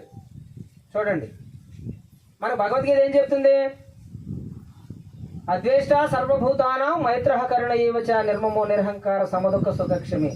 సర్వజీవుల యందు కూడా పరమాత్మ ఉన్నాడు. ఇంకా ఏం చెప్తున్నా? అహమాత్మ గుడాకేశ సర్వభూతాశయ స్థిత అహమాదిత్య మధ్యంచ భూతానాం అంత ఏవచ. అర్జునుడు అడుగుతాడు కృష్ణుడి, నువ్వు ఎవరివయ్యా అసలు ఏంటనంటే, నువ్వు ఎక్కడెక్కడ ఉంటావంటే ఆయన చెప్తాడు అప్పుడు, అహమాత్మ గుడాకేశ, గుడాకేశ నిద్రని జయించిన వాడిని నేను, సర్వభూతాశయ స్థిత, అందరి హృదయాలలో నేనున్నాను, కృష్ణ పరమాత్మ నేనున్నానని చెప్తున్నాడు. అంటే భగవంతుడు ఉన్నాడు అందరిలో. సర్వభూతాశయ స్థిత అహం ఆదిత్య మధ్యంచ భూతానాం అంత ఏవచ. ఆదిలో ఉన్నాడు ఆయన, మధ్యలో ఉన్నాడు, అంతంలో కూడా ఎప్పుడు ఉండేటిదే భగవత్ తత్వం. దానికి ఆది అంతాలు లేవు. భగవత్ చైతన్యం ఎప్పుడు ఉంటుంది. మనం అందరం కూడా ఎప్పుడు ఉంటాం. మనలో కూడా తత్వం ఉంది. ఆయన తెలుసుకుని చెప్పాడు. మరి ఎవరివైనా మనల్ని అడిగితే ఏం చెప్తాం? రమణ మహర్షి దగ్గరికి వెళ్ళి ఒక ఆయన అడిగాడట, నువ్వు ఎవరంటే నేను పలానా పేరు చెప్తావు, నా పేరు బ్రహ్మం. ఏ ఊరంటే మట్టగుంట. ఏ కులం అంటే ఏదో చెప్తాం. ఇవన్నీ కదయ్యా నువ్వు ఎవరు అంటాడు ఆయన. ఇదే చెప్తే మనకు తెలిసింది ఇదే కాబట్టి. కృష్ణుడు అలా చెప్పాడు. మరి అహం ఆత్మ కూడా కేశ సర్వభూత స్థిత అహం ఆదిత్య మధ్యంచ భూతానామంత ఏవచ. అలా చెప్పగలుగుతున్నాం మనం. మన గురువు గారు వచ్చి చెప్పాక కొంచెం తెలిసింది మనకి, ఒక పావలా తెలిసింది. ఆ పావలా తెలుసుకున్నాం కాబట్టి ఎవరైనా అడిగితే బాబు ధ్యానం చెయ్యి, నువ్వు శరీరం కాదు ఆత్మస్వరూపం అని చెప్తాం. లేకపోతే వీటి కోసమే ఆ కులం ఎక్కువ, ఈ కులం తక్కువ, వీడు ఎక్కువ, వాడు బ్రాహ్మడు ఎక్కువ, వీడు తక్కువ, ఈ శరీరానికి పెట్టవే. 18 పురాణాలు రాసింది ఎవరు? వ్యాస భగవానుడు. మత్స్య కులంలో పుట్టాడు ఆయన, మత్స్యకన్యకి పుట్టాడు ఆయన. 18 పురాణాలు రచించాడు ఆయన. తర్వాత మహాభారతం రాశాడు, లేకపోతే భాగవతం కూడా రాసింది ఆయనే, వ్యాస భగవానుడు.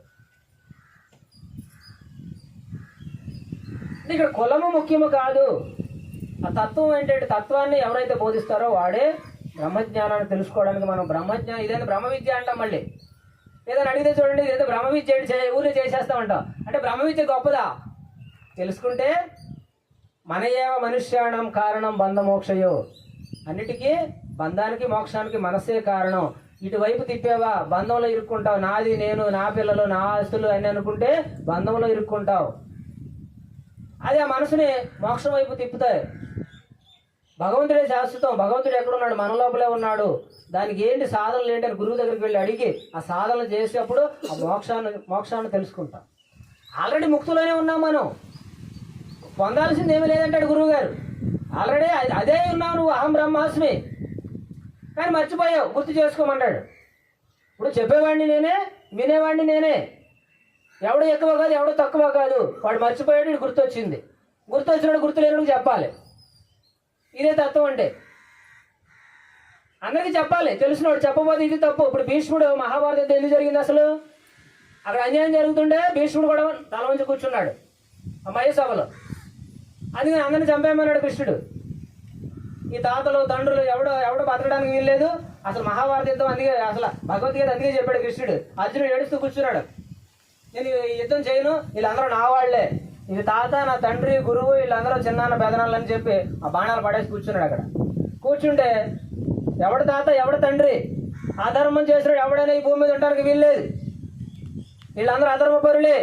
ఆల్రెడీ భీష్ముడు చచ్చిపోయాడు, ద్రోణాచార్యుడు చచ్చిపోయాడు, అందరూ చచ్చిపోయాడు. నేను చంపేసిన ముందే నువ్వు ఊరిని బాణాలు వేస్తావు అన్నాడు. అంతే, సినిమా చూపించాడు మొత్తం. ఊరి నువ్వు బాణాలు వేస్తావే, నువ్వు ఆల్రెడీ వాళ్ళు చచ్చిపోయారు ముందే అని చెప్పి భగవద్గీత మొదలుపెట్టాడు ఆయన. అంటే అధర్మం చేస్తున్నాడు ఎవడో కూడా. ఇప్పుడు మనం ఏం చేస్తాం?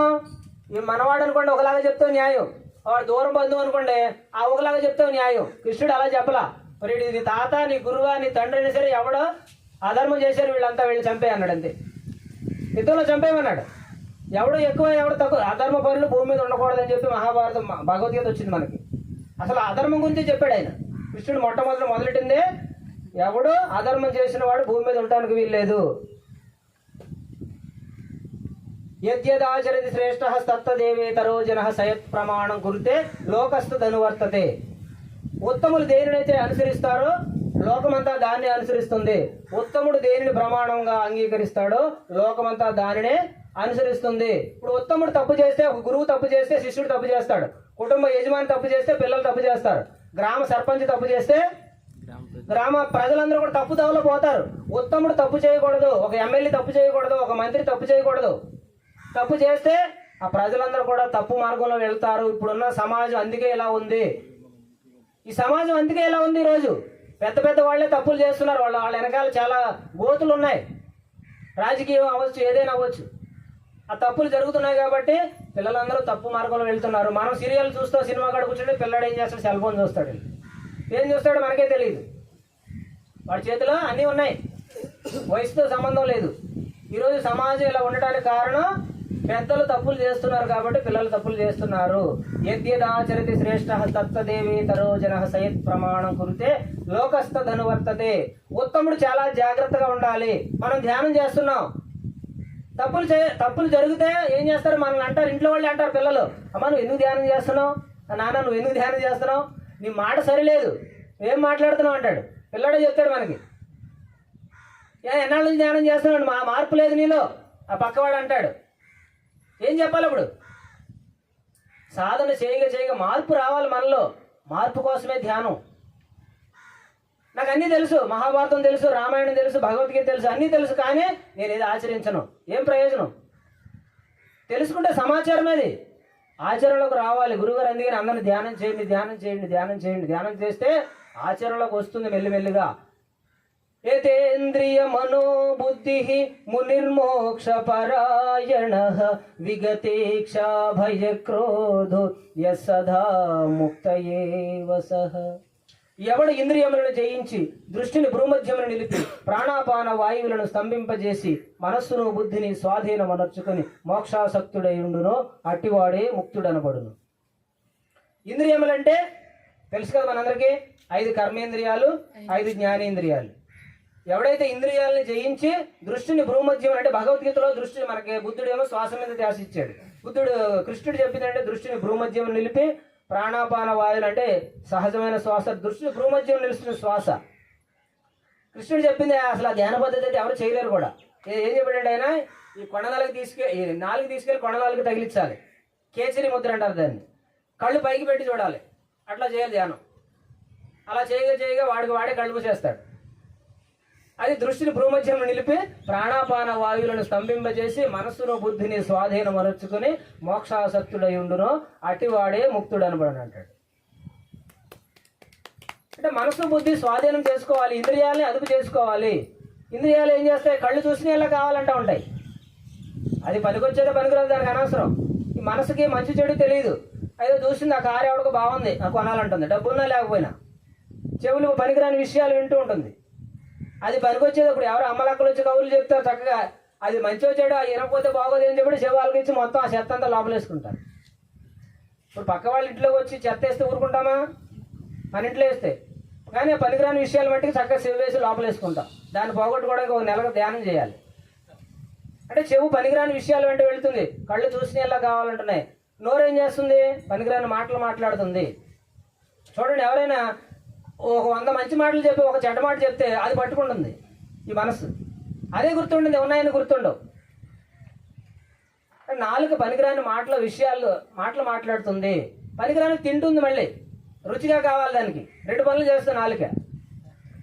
ఇప్పుడు పొట్ట చాలని చెప్తుంది, నిండిపోయింది, ఇంక చాలని చెప్తుంది పొట్ట. కానీ నాలుక ఏం చేస్తుంది? రుచిగా ఉంది ఇంకా వేసేయమంటుంది. ఈ పొట్టలో సాగిపోతుంది చాలా మంది. అంటే ఇంద్రియాలు అదుపు లేదు. రుచిగా ఉంటే ఆరోగ్యం ఏమైనా పర్లా తర్వాత చూసుకుందామని అని చెప్పి అంటుంది. మితాహారం. అందుకనే ఇంద్రియాలని అదుపు చేసుకోవాలి, ఈ రుచులు కంట్రోల్ చేసుకోవాలి, కోరికలు తగ్గించుకోమని చెప్తున్నాడు. ఇంద్రియాలను అదుపు చేయలేనటువంటి వాడు వాడికి ధ్యానం కూడా కుదరదు. ఎందుకంటే యుక్తాహార విహారస్య యుక్త చేష్టస్య కర్మసు యుక్త స్వప్నావబోధస్య యోగో భవతి దుఃఖ. దుఃఖాన్ని జయించాలంటే, ఈ ఆత్మ సామ్రాజ్యాన్ని చేరుకోవాలంటే మితమైన ఆహారం, మితంగా నిద్ర, మితంగా తిండి, మితంగా డబ్బు సంపాదన, మితంగా పని, అన్నీ మితంగా చెప్పాడు బుద్ధుడు. చెప్పాడు ఇది మధ్య మార్గం. ఏది ఎక్కువైనా కూడా, ఇప్పుడు తిండి ఎక్కువైంది నిద్రలోకి పోతాం, ధ్యానం చేయలేం. డబ్బు ఎక్కువైంది ఏదో కొనాలి, అవన్నీ కోరికలు పెరిగిపోతూ ఉంటాయి. స్థిరంగా ధ్యానం చేయి. ధ్యానంలో కూర్చుంటే ఆ డబ్బు గుర్తు వస్తుంది, లేదా ఆ కోరికలు గుర్తు వస్తూ ఉంటాయి. ఏం చేయాలి, రేపు ఏం చేయాలని చెప్పి. ఏది ఎక్కువైనా కూడా ఈ ఆత్మ సామ్రాజ్యాన్ని ధ్యానం కుదరదు వాడికి. అసలు బాగా పని చేశాడు, అలసిపోయి పడుకుంటాడు శుభ్రంగా, శరీరం అలసిపోతుంది, ధ్యానం చేయలేడు. ఏది ఎక్కువైనా కూడా ప్రమాదం అని చెప్తాడు. యుక్తాహార విహారస్య. విహారం ఏదైనా కూడా, ఏదైనా మితంగా ఉన్నప్పుడే ఆ ఆత్మని చేరుకోగలం, మనం తెలుసుకోగలం, ధ్యానం కుదురుతుంది. లేకపోతే వాడు ధ్యానం చేయలేడు. చాలామంది కోరికలతో వస్తారు ధ్యానంలోకి. ఏదో కోరిక, అనారోగ్యమో లేకపోతే ఏదో కష్టం పోవాలనో ఏదో, అవి తీరితే ధ్యానం చేస్తాడు, లేకపోతే వదిలేసిపోతాడు. కోరికల కోసం ధ్యానం కాదు ఇక్కడ, కోరికలు వదులుకోమని చెప్తున్నాడు ఇక్కడ భగవద్గీతలో. అనపేక్ష శుచిర్దక్ష ఉదాసీనో గతవ్యద సర్వారంభ పరిత్యాగి యో మద్భక్త సమే ప్రియ. ఎవడు కోరికలు లేనివాడై పవిత్రుడై పక్షపాతరహితుడై భయమును వీడి కర్మఫల త్యాగి అయి నాకు భక్తుడగును అట్టివాడు నాకు మిక్కిలి ప్రీతిపాత్రుడు. కోరికలు లేనివాడే భగవంతుడికి ఇష్టం అని చెప్తున్నాడు కృష్ణుడు. ఎవరంటే ఇష్టం? ఇప్పుడు భగవంతుడు అంటే అందరికి ఇష్టమే. ఇష్టం లేనివారు, భగవంతుడు అంటే ఇష్టం లేనివారు ఎవరు ఉండరు. కానీ ఆయనకి ఎవరు ఇష్టమో చెప్తున్నాడు. ఎవడు కోరికలు లేనివాడై పవిత్రుడై పక్షపాతం అంటే వాళ్ళు మన వాళ్ళైతే ఒకలాగా పరాయి వాళ్ళైతే ఒకలా కాకుండా పక్షపాత రహితుడై భయమును వీడి కర్మఫల త్యాగి అన్నాడు. మళ్ళీ ఇక్కడ కర్మఫల త్యాగం అంటే ఏంటి? ఆశించిన కర్మ. ఒక మంచి పని చేసాం, ధ్యానం క్లాస్ పెట్టాం, లేదా ఎవరికో సహాయం చేసాం, వాడు తిరిగి మనకి చేయకుండా మనం ఆశించకుండా ఉండేదాన్ని నిష్కామ కర్మఫల త్యాగం. అటువాడే నాకు ప్రియుడు అని చెప్తున్నాడు ఇక్కడ. ఇంకా ఏం చెప్తున్నాడు? సమశత్రౌ చ మిత్రే చ తథా మానవమానయోః శీతోష్ణ సుఖ దుఃఖేషు సమసంగ వివర్జితః తుల్య నిందా స్తుతిర్మౌని సంతుష్టో ఏన కేనచిత్ అనికేతః స్థిరమతిః భక్తిమాన్ మే ప్రియో నరః. శత్రువుల యందు మిత్రుల యందు సమభావన కలిగి శీతోష్ణ సుఖ దుఃఖాదుల యందు మాన అవమానముల యందు సమబుద్ధి కలిగి సంగరహితుడై నిత్య సంతుష్టుడై చలించని మనసు గలవాడై నా యందు భక్తి ప్రపత్తుల చూపు మానవుడు నాకు మిక్కిలి ప్రీతిపాత్రుడు అని చెప్తున్నాడు. చూడండి ఎంత చెప్పాడు ఈ 2 శ్లోకాల్లో. శత్రువులైతే ఒకలాగా మిత్రులైతే ఒకలాగా చూస్తాం మనం. 2 సమంగా తీసుకోమంటాడు ఆయన. శత్రువులు ఎక్కడ ఉన్నారు? అసలు అన్ని లోపలే ఉన్నాయి. శత్రువులు ఉద్ధరేది ఆత్మనాత్మానం ఆత్మానం అవసాదయేదు ఆత్మైవ ఆత్మనో బంధు ఆత్మైవ రిపురాత్మన. నీకు నువ్వే శత్రువు, నీకు నువ్వే మిత్రుడు అని చెప్తున్నాడు ఇక్కడ. నీకు నువ్వే బంధువు. శత్రువులు లోపలే ఉన్నారు, మిత్రులు లోపలే ఉన్నారు, అందరూ లోపలే ఉన్నారు. సరి చేయవలసినంత లోపలే ఉంది. తుల్య నిందా స్తుతిర్మౌని. నిందేస్తే కృంగిపోవటం, బాగా పొగిడారు. స్తుతి అంటే పొగడటం. స్తుతించినప్పుడు పొగుడుతాం, పొంగిపోతాం. అంటే నిందించినప్పుడు కృంగిపోకుండా, పొగిడినప్పుడు పొంగిపోకుండా ఉండేటువంటి వాడే భగవంతుడికి ఇష్టడట. ఫైనల్ గోల్ ఇది. మన గురుగారు అయితే 8వ స్థితిలో పెట్టాడు వీళ్ళని. ఎప్పుడు ఆనందంగా ఉండేటువంటి వాడు. ఎక్కువ అంటే ఏమైనా హృష్యతి నద్వేష్టి న శోచతి నా కాంక్షతి శుభాశు పరిత్యాగి. రెండింటి ఒకేలాగా తీసుకుంటాడు. మరణం మధురం, జననం మధురం, మానం మధురం, అవమానం మధురం. అన్ని మధురాలే వీడికి. ధ్యానం చేస్తే ఈ నిగ్రహ శక్తి పొందినప్పుడు ఎప్పుడు ఆనందంగా జీవిస్తాడు. లేకపోతే 2 వేరువేరుగా చేసుకుంటాడు వీడు. ఇప్పుడు జ్ఞానికి అజ్ఞానికి వ్యత్యాసం ఏంటి అసలు? ఇదే. ఇప్పుడు అజ్ఞాని ఏం చేస్తాడు? 2 వేరువేరు చేసుకుని తిట్టినప్పుడేమో కృంగిపోతాడు, పొగిడినప్పుడు పొంగిపోతూ ఆనందంగా ఉంటాడు. కానీ ఒక జ్ఞాని ఏం చేస్తాడంటే రెండింటి కూడా ఒకేలాగా తీసుకుంటాడు, ఎప్పుడు ఆనందంగా ఉంటాడు. అందుకని యోగి గొప్పవాడు అన్నాడు గురువు గారు. తపస్సిభ్యోధికో యోగి జ్ఞానిభ్యోపి మతోధిక కర్మిభ్యాధికో యోగి తస్మాత్ యోగి భవ అర్జున. అంటే మంచి కర్మలు చేసేవాడి కంటే యోగి గొప్పవాడు, మంచి జ్ఞాని కంటే యోగి గొప్పవాడు, ఒంటి కాలు మీద తపస్సు చేసేవాడి కంటే యోగి గొప్పవాడట. అందరికంటే యోగి గొప్పవాడు. ఎందుకు గొప్పవాడు అంటే వీడు అన్నింటినీ సమంగా తీసుకుంటాడు, మంచి వచ్చినా చెడు వచ్చినా కూడా. అందుకని మనం ధ్యానం చేస్తున్నాం. ఇంకా ఏదో బాగా ఆస్తులు కలిసి వస్తాయని, ఇంకా ఏదో ఈ ప్రాపంచిక విషయాల కోసం ధ్యానం కాదు. కొడితే గట్టి కొట్టండి అందరూ. అంటే తప్పండి, నిద్రమత్తు పోవాలి. చూడు హరికథ చెప్పేవాళ్ళు, హరికథ చెప్తే శ్రీమద్ రమణ గోవింద అంటే అందరూ మెలుగు స్థితిలోకి వచ్చేవారట. అంటే నిద్రపోతాడు. అంటే అది చెప్తున్నప్పుడు అది మత్తులోకి వెళ్ళిపోతుంది, లేదా మధ్యలో గోవింద అంటూ ఉండాలి. అంటే మెలుగు స్థితిలో ఈయన ఇప్పుడు దాకా నిద్రపోయాడు. ఏం చెప్పాను నేను ఇప్పుడు దాకా? చెప్పు. ధ్యానం చేసినప్పుడు ధ్యానం చేయాలి, క్లాస్ చెప్పినప్పుడు క్లాస్ వినాలి. అంటే మత్తు వస్తుంది. కానీ మీరు అందరూ టైంకి వస్తే ఇక్కడ 1 గంట ధ్యానం జరుగుతుంది, చక్కగా ధ్యానం అయిపోయింది అనుకోండి, ఆ మత్తు రాదిక. ఆ ఎనర్జీ తీసుకుంటాం, ఇంకా మత్తులోకి వెళ్ళాం. టైం అంటే టైంకి రావాలి. టైంకి వస్తేనే మన సమయమే చాలా విలువైనది. 2 గంటల కన్నా 2 గంటలకు వచ్చి ధ్యానం చేసుకుంటే క్లాస్ చెప్పేటప్పుడు ఆ ఎనర్జీ సరిపోతుంది మనకి. నిద్ర మత్తు రాదు, కళ్ళు మూతలు పడవు. లేకపోతే అప్పుడే వచ్చే ఇంటి దగ్గర నుంచి ఇక్కడ అందరూ ఇక్కడ క్లాస్ చెప్తుంటే నిద్ర వస్తుంది, ఎనర్జీ సరిపోవట్లేదు, వినలేం. ప్రతి దానికి ఎనర్జీ కావాలి, శక్తి కావాలి. శక్తి ఉంటేనే వినగలం. చాలామంది చూడండి ప్రసంగం చెప్తుంటే నిద్రపోతుంటారు. శక్తి కావాలి, శక్తి లేకుండా ఏది జరగదు. శక్తిని బాగా తీసుకోండి. ధ్యానం చేస్తేనే మనస్సు కుదుట పడినప్పుడు ఏదైనా చెప్తే అది వింటుంది. లేదనుకోండి మనిషి ఇక్కడే ఉంటాడు కానీ మనసు ఎక్కడో ఇంటి దగ్గర ఉంటుంది, అటు ఇటు పారిపోతూ ఉంటుంది. ఆ పారిపోయే మనసుని మనం ఇక్కడ తీసుకురావాలి. దాన్ని చక్క సమయం ఏంటంటే ఆ కుదురుగా కూర్చోబెడితే అప్పుడు అది స్థిరం అవుతుంది. చంచలమైన మనస్సు నిశ్చలం అవుతుంది. అదే సత్సంగత్వే నిస్సంగత్వం, నిస్సంగత్వే నిర్మోహత్వం, నిర్మోహత్వే నిశ్చల చిత్తం, నిశ్చల చిత్తే జీవన్ముక్తి. ఇంకా ఎక్కడ ముక్తి లేదు. అంటే ఆ సజ్జన సాంగత్యం వినాలంటే ముందు దాన్ని కూర్చోబెట్టాలి, ధ్యానం చేపించాలి. అప్పుడు మనసు నిశ్చలం అవుతుంది. నిశ్చల చిత్తే జీవన్ముక్తి. ఎప్పుడు ఎక్కడుంది జీవన్ముక్తి?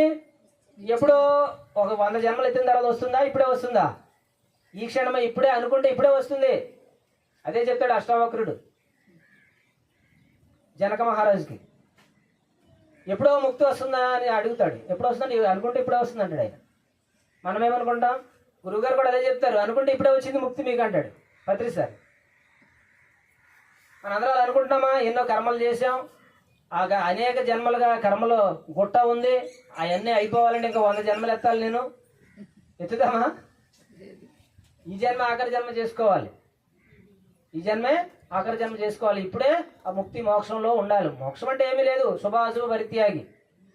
అన్నీ తగిలించుకున్నాం, అన్నీ వదిలించుకోమంటే వైరాగ్యం ఎక్కడికి హిమాలయాలు పోవడం కాదు, అన్నిట్లోనూ ఉంటూ బ్రహ్మణ్యాధాయ కర్మాణి సంగం త్యక్త్వా కరోతి యః లిప్యతే న స పాపేన పద్మపత్రమివాంభస.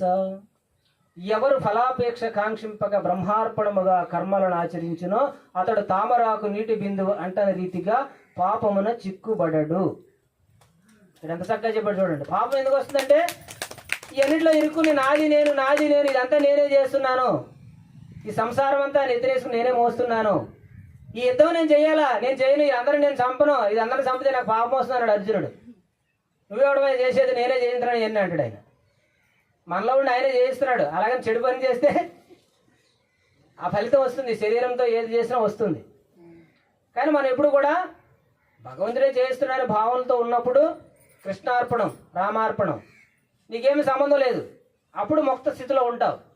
లేదు ఇది నేనే చేశానంటే పుణ్యం యాడ్ అవుతుంది మంచి పని చేస్తే, అదే ఏదైనా పాపం చేస్తే పాపం వస్తుంది. రెండు అనుభవించాలి, రెండింటికి జన్మలు ఉన్నాయి. పాపపుణ్యములు భారపు పగ్గాలు వదలవు నీవవి వద్దనకపోతే, మదిలో చింతలు మైలలు మణుగులు వదలవు నీవవి వద్దనకపోతే.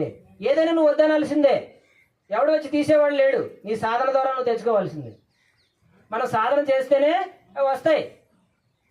ఆ గురువుగారి దగ్గరికి వెళ్ళి, ఇప్పుడు గురువుగారు మన టీవీలో చెప్తున్నారు పత్రి సార్, ఇప్పుడు గురువుగారి దగ్గరికి వెళ్తాం, నా తలకాయ నొప్పి వచ్చింది స్వామి, నా నెత్తి మీద చేతులు పెట్టండి, నాకు తలకాయ నొప్పి పోవాలి అని అడిగితే ఆయన పెడితే పోతుంది, కానీ మళ్ళీ వస్తుంది తలకాయ నొప్పి. మళ్ళీ ఎన్నిసార్లు వెళ్తావు గురువుగారి దగ్గరికి? ఇదే పనా జీవితం అంతా? ఇదే పనా? మన గురువుగారు మనకి ఇచ్చింది ఏంటి? నువ్వు సాధన చేసుకో, నీ తలకాయ నొప్పి నువ్వే పోగొట్టుకోవాలి, నువ్వు ఎదగాలి. ఎన్నాళ్ళు ఇప్పుడు దేవుడి దగ్గరికి వెళ్తే ఆ కోరికలు చెప్తా ఒక కష్టం తీసేస్తాడు ఆయన, మళ్ళీ కష్టం వస్తుంది, మళ్ళీ వెళ్తావు. ఇప్పుడు పిల్లాడు ఉన్నాడు, మనం బడిలో జాయిన్ చేసాం, చక్కగా కాలేజీకి వెళ్ళాడు, మంచి చదువు చదివాడు, ఉద్యోగం వచ్చింది. ఉద్యోగం చేయకుండా మీ తల్లిదండ్రుల మీద ఆధారపడి ఆడు జలసాలు చేస్తే ఏమంటాం మనం? వారావతలు కంటాం. మన మీద ఆధారపడితే మనం ఊరుకుంటామా? అలాగే భగవంతుడు కూడా అంతే, నువ్వు ఎన్నాళ్ళు నా మీద ఆధారపడతావు, నా అంతటి వాడు కా నువ్వు ఎప్పటికైనా అని చెప్పి భగవంతుడు కూడా నిన్ను పట్టించుకోడు. ఇప్పుడు తెలియనప్పుడు చిన్న పిల్లాడప్పుడు చేయి అందిస్తాం మన పిల్లలకి, పెద్ద అయిన తర్వాత అందిస్తామా? భగవంతుడు కూడా అంతే, నువ్వు తెలుసుకో, గురువు ద్వారా తెలుసుకుని నువ్వు నేర్చుకుని నువ్వు ముందుకెళ్ళి నీ తలకాయ నొప్పి, నువ్వు క్యాన్సర్ నువ్వు తగ్గించుకో, నీ కష్టాలు నువ్వు తగ్గించుకో. కష్టాలకు మూలమేంటో తెలుసుకుని దాన్ని అధిగమించు. తెలియజేసేవాడు ఎప్పుడు ఉన్నాడు? గురువు. వినేవాడే లేడు. నువ్వు చెప్పేది ఏంటో అంటాడు వాడు. తల్లిదండ్రులు చెప్తున్నారు, పిల్లలు వినట్లేదు. ఎందుకంటే ఇప్పుడు ఈ టీవీలు ఫోన్లు వచ్చినాయి కాబట్టి. మాకన్నీ తెలిసాడు, చదివేస్తే ఉన్నమది పోయిందంట. ముందు కాకరకాయ అన్నాడు, తర్వాత కేకరకాయ అన్నాడు. చదివేక ఉన్నది పోయింది. ఈరోజు సమాజం అలాగే ఉంది. ఎందుకు ఉందంటే మన పెద్దలు మనకి అప్పుడు వాళ్ళు చక్కగా వినయ విధేయతలతో పెంచారు మనల్ని, భయంతో పెంచారు ఎంతో కొంత. ఇది సమాజం, తల్లిదండ్రులు గౌరవించాలి, సమాజాన్ని గౌరవించాలి. మంచి అలవాట్లు నేర్పారు. మా నాయనమ్మ అయితే మాకు అసలు చుట్టూ కూర్చోబెట్టుకుని మా అందరికీ రామాయణ మహాభారత కథలు చెప్పేది చిన్నప్పటి నుంచి కూడా. ఈరోజు మన పిల్లలకు చెప్తున్నాం అలాగా. మనవాళ్ళు మా నాయనమ్మల దగ్గరికి మనవాళ్ళు రావట్లేదు, ఫోన్లు ఇచ్చుకుంటారు. ఖాళీ ఆదివారం వస్తే వాళ్ళు కథలు వినరు, ఆ ఫోన్లో నువ్వు చూస్తూ ఉంటారు. వాళ్ళు ఫోన్ ఇస్తే మనకు సంబంధం, వీళ్ళు మన దగ్గరికి రాకుండా మనల్ని ఇబ్బంది పెట్టలేదు, మనం కూడా వాళ్ళకి ఫోన్ ఇస్తున్నాం. తల్లిదండ్రులు విసిగిపోయి వాళ్ళకి. వాళ్ళు చక్కగా దగ్గర కూర్చోబెట్టుకుని ఆ రాముడి గురించి, ఆ హనుమంతుడి గురించి, ఆ ధ్రువుడి గురించి, ఆ మార్కండేయుడి గురించి, ప్రహ్లాదుడి గురించి ఇవన్నీ చెప్పాలి మనం. మన పురాణాలు ఎందుకున్నాయి? అందుకే ఉన్నాయి. చెప్పకపోతే వాడు ఎటుపోతాడో తెలియదు, వాడికి గమ్యం తెలియదు. ఇప్పుడు పోటీ ప్రపంచంలో వాడికన్నా గొప్పగా చదవాలి, బాగా నెలకు 4 లక్షలు సంపాదించాలి, ఇదే ఆ డాక్టర్, ఇంజనీర్, కలెక్టర్ ఇవే చూసుకుంటాడు తప్ప ఆనందమైన జీవితం ఎవరికి లేదు. ఉందా? మన పిల్లల్ని అలా ప్రేరేపిస్తున్నాం. చిన్నప్పటి నుంచి కథలు చెప్తే ఒక వివేకానందలాగా, ఒక మహాత్మా గాంధీలాగా, గొప్ప గొప్ప మహానుభావులు మనం, ఒక జవహర్లాల్ నెహ్రూ, లేకపోతే అంబేద్కర్, ఇంకెంతోమంది మహానుభావులు ఉన్నారు మన పత్రిసార్ లాగా. ఇప్పుడు పక్కింట్లో బుద్ధుడు పుట్టాలనుకుంటాం కానీ మన ఇంట్లో పుట్టకూడదు అనుకుంటాం. చూడండి ఎంత దౌర్భాగ్యం. ఇప్పుడు దేశాన్ని సంరక్షించే వాళ్ళు మన ఇంట్లో ఉండకూడదు, పక్కింట్లో ఉండాలి. వీడు పాడైపోతాడు, వీడు వైరాగ్యం వస్తే వీడు పెళ్లి చేసుకోడు. పెళ్లి చేసుకుని అందరూ ఏం బాగుపడ్డాం మనం అందరం? కష్టాలు లేవు ఎవరికి. ఇప్పుడు అందరూ మంచి ముహూర్తాలు చూసే పెళ్లిళ్ళు చేసుకున్నారు కదా అందరూ. ఎవరికి ఏ కష్టాలు బాధలు లేవా చెప్పండి? అన్నీ ఉన్నాయి. కానీ మన పిల్లలకి మళ్ళీ ఏం చేస్తాం? ఒరే నువ్వు అడుపో, ఈ పెళ్లి చేసుకుంటే మన పని అయిపోతే వాడు కూడా ఇందులో పడేస్తే వాడు పడి కొట్టుకుంటాడు అసలు అని చెప్పి. దేశం కోసం వదిలిపెట్టవాళ్ళే, దేశ సేవ చేయాలి. ఏముంది ఇందులో? ఇంత ఇంత సుఖం ఉంటే ఇంత దుఃఖం ఉందంట సంసారంలో. సంసారమే సాగరం. అందుకనే శ్రేయో హి జ్ఞానమభ్యాసాత్ జ్ఞానాధ్యానం విశిష్యతే ధ్యానాత్ కర్మ ఫల త్యాగాచాంతి రనంతరం.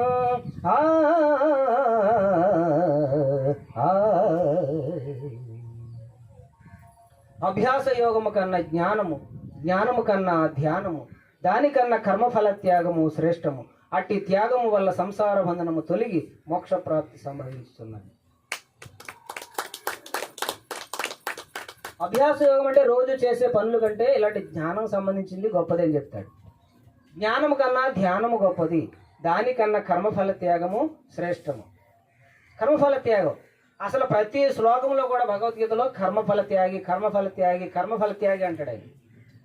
ప్రతి పని కూడా త్యాగం చేయమంటాడు. ముందు కర్మలు చెయ్యి, పనులు చెయ్యి, కానీ వాటినే నువ్వు పట్టించుకోవద్దు, వాటి ఫలితాలను ఆశించవద్దు అసలు.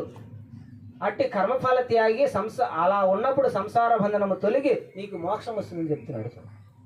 మోక్షం కావాలంటే మనం అట్లా జీవించమని చెప్తాడు. అదే ముక్త స్థితి. ఎప్పుడు కూడా ఆనందంగా ఉంటాడు వాడు. ఆశించినప్పుడు ఏమవుతుంది? 1 కోటి రూపాయలు వస్తే బాగా వచ్చింది అంటాడు, పోయిందనుకో 1 కోటి పోతే ఏడుస్తాడు, జీవితం పోయిందని ఆత్మహత్య చేసుకుంటాడు. ఈ జీవితం వ్యర్థం అనుకుంటాడు, పరీక్షలో ఫెయిల్ అయితే వ్యర్థం అనుకుంటాడు, ఉద్యోగం రాకపోతే మరణమే కదా అనుకుంటాడు.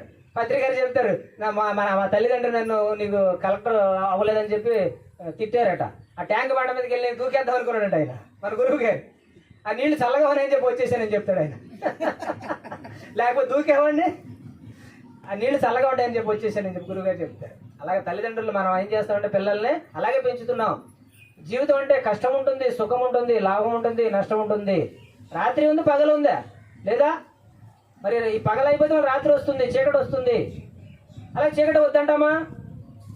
అన్నీ ఉంటేనే ఈ ఆత్మ ఎదుగుతుంది. కష్టాలు, ఇప్పుడు ఇనుమును కాల్చితేనే వంగుతుంది. కష్టాలు ఉంటేనే జీవుడు ఆత్మ ఎదుగుతుంది. మరి ఎదగాలంటే కష్టాలు ఉండాలి. కష్టాలంటే ఇప్పుడు జ్ఞానికి ఏ కష్టాలు లేవు అసలు, అజ్ఞానికే ఉన్నాయి అన్నీ.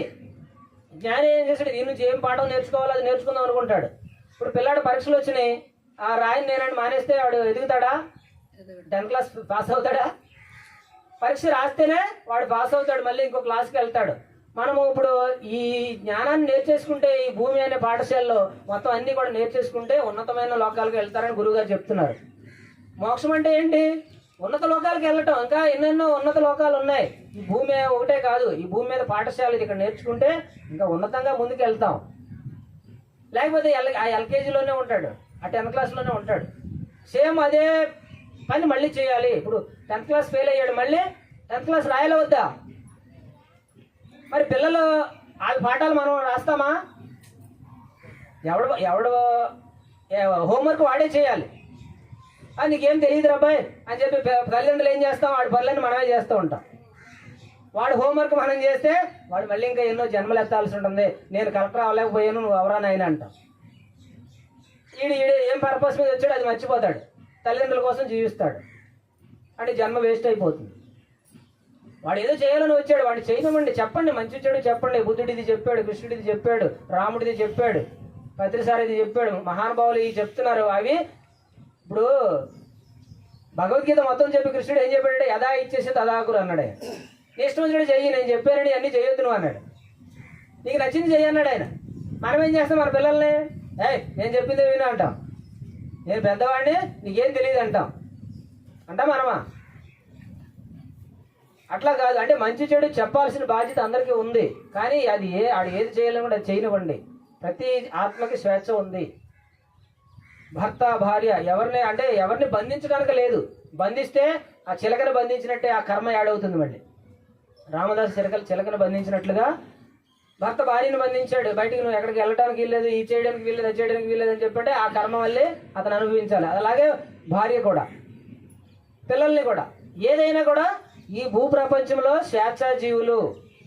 స్వేచ్ఛను హరిస్తే మళ్ళీ మనం దాన్ని తీసుకోవాల్సి వస్తుంది. అంటే నువ్వు ఏది చేసుకుంటే అది వస్తుంది మళ్ళీ, కర్మ సిద్ధాంతం. అందుకని ఏదైనా ప్రేమ అంటే ఇచ్చేది, మనం ఆశించేది కాదు. ప్రేమ అంటే షరతులు లేని ప్రేమ. ఒక తల్లి ప్రేమ ఎట్లా ఉంటుంది? షరతులు లేకుండా ఉంటుంది. షరతులు ఉండవు. వాడు దుర్మార్గుడైనా, దుష్టుడైనా, మంచివాడైనా తల్లి ప్రేమిస్తూనే ఉంటుంది. బిడ్డను బాగు చేయాలని చెప్పి, వాడు మంచి మార్గంలో పెట్టాలని చెప్పి వదిలిపెట్టదు. భగవంతుడు కూడా అంతే. చెడ్డవాడిని ఎక్కువ చూస్తాడట, వాడిని ఏదో రకం మంచి మార్గంలో పెట్టాలని చెప్పి. మంచివాడిని పెద్ద, ఇప్పుడు మన తల్లిదండ్రులు కూడా అంతే, ఆ మంచివాడిని పెద్ద పట్టించుకోరు. చెడ్డవాడిని వాడు కన్నేసి ఉంచుతారు వాడి మీద, వాడు ఎడిపోతాడని చెప్పి.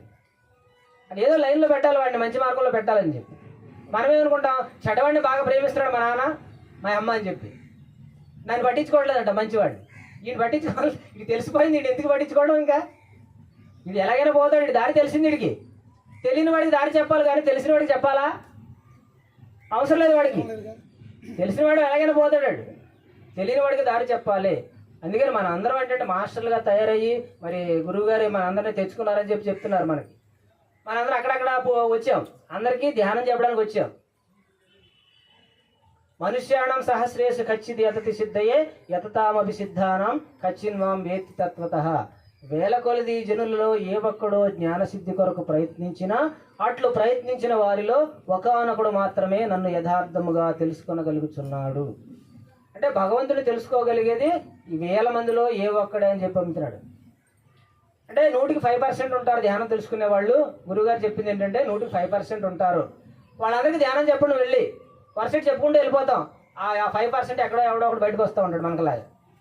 అక్కడక్కడ మేము ఎక్కడో పుట్టాం, పల్లెటూరులో ఆ చెరువుల మధ్య, ఆ చేపల మధ్య పుట్టాం. మాకు ఆ మహాతల్లి 2 సంవత్సరాలు చెప్పింది నాకు ధ్యానం, పట్టించుకోలే. చెప్పి నన్ను కొట్టిస్తే ఇలా వచ్చాను ఈరోజు.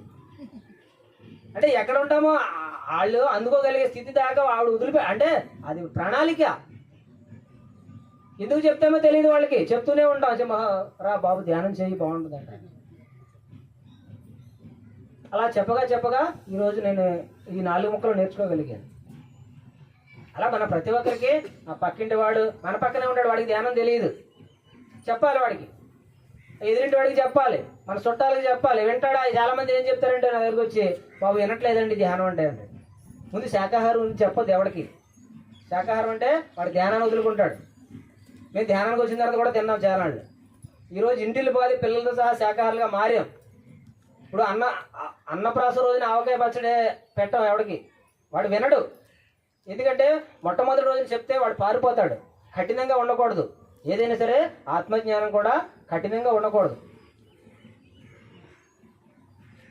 అనుద్వేగకరం వాక్యం సత్యం ప్రియహితం చయేతు స్వాధ్యాయాభ్యసనం చైవ వాంగ్మయం తప ఉచ్యతే.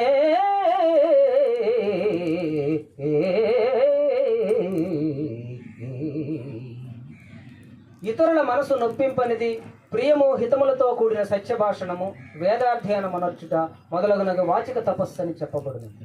అంటే ఈ వాక్కు తపస్సులాగా ఉండాలట. ఎవరికి చెప్పినా సత్యాన్ని చెప్పాలి, కానీ ప్రియముగా ఉండాలి, హితముగా ఉండాలట. భగవద్గీత ఎలా చెప్తున్నాడు చూడండి. సత్యాన్ని చెప్పాలి, బాబు ధ్యానం చెయ్యి, ఆ జీవులు హింసించవద్దు. ఎలా చెప్పాలి? రెండు మాంసం తింటే రాక్షసుడు అంటే తింటాడు ఎవడన్నా? మాంసం తినే వాళ్ళందరూ రాక్షసులు అంటే తింటాడు ఎవడన్నా?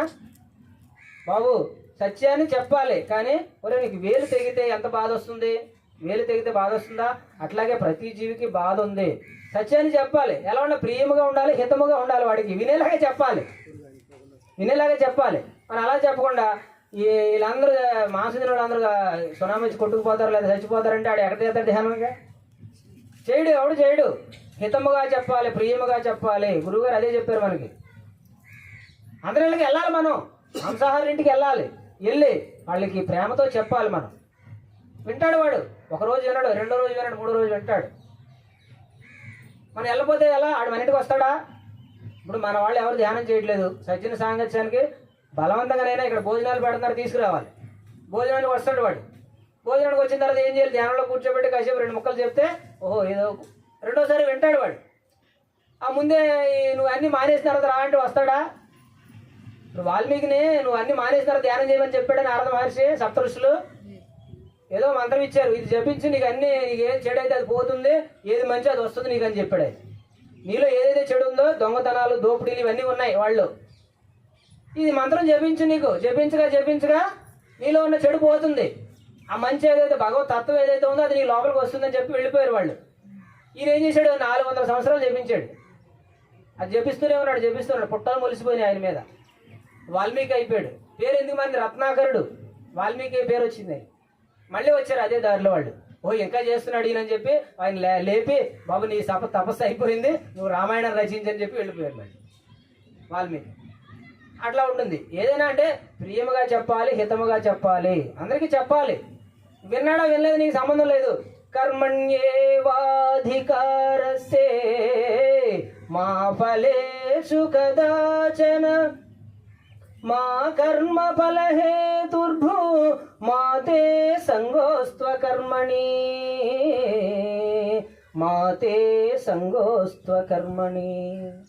కర్మలను ఆచరించుట ఎందే నీకు అధికారము కలదు, కానీ వాని ఫలితము పైన లేదు.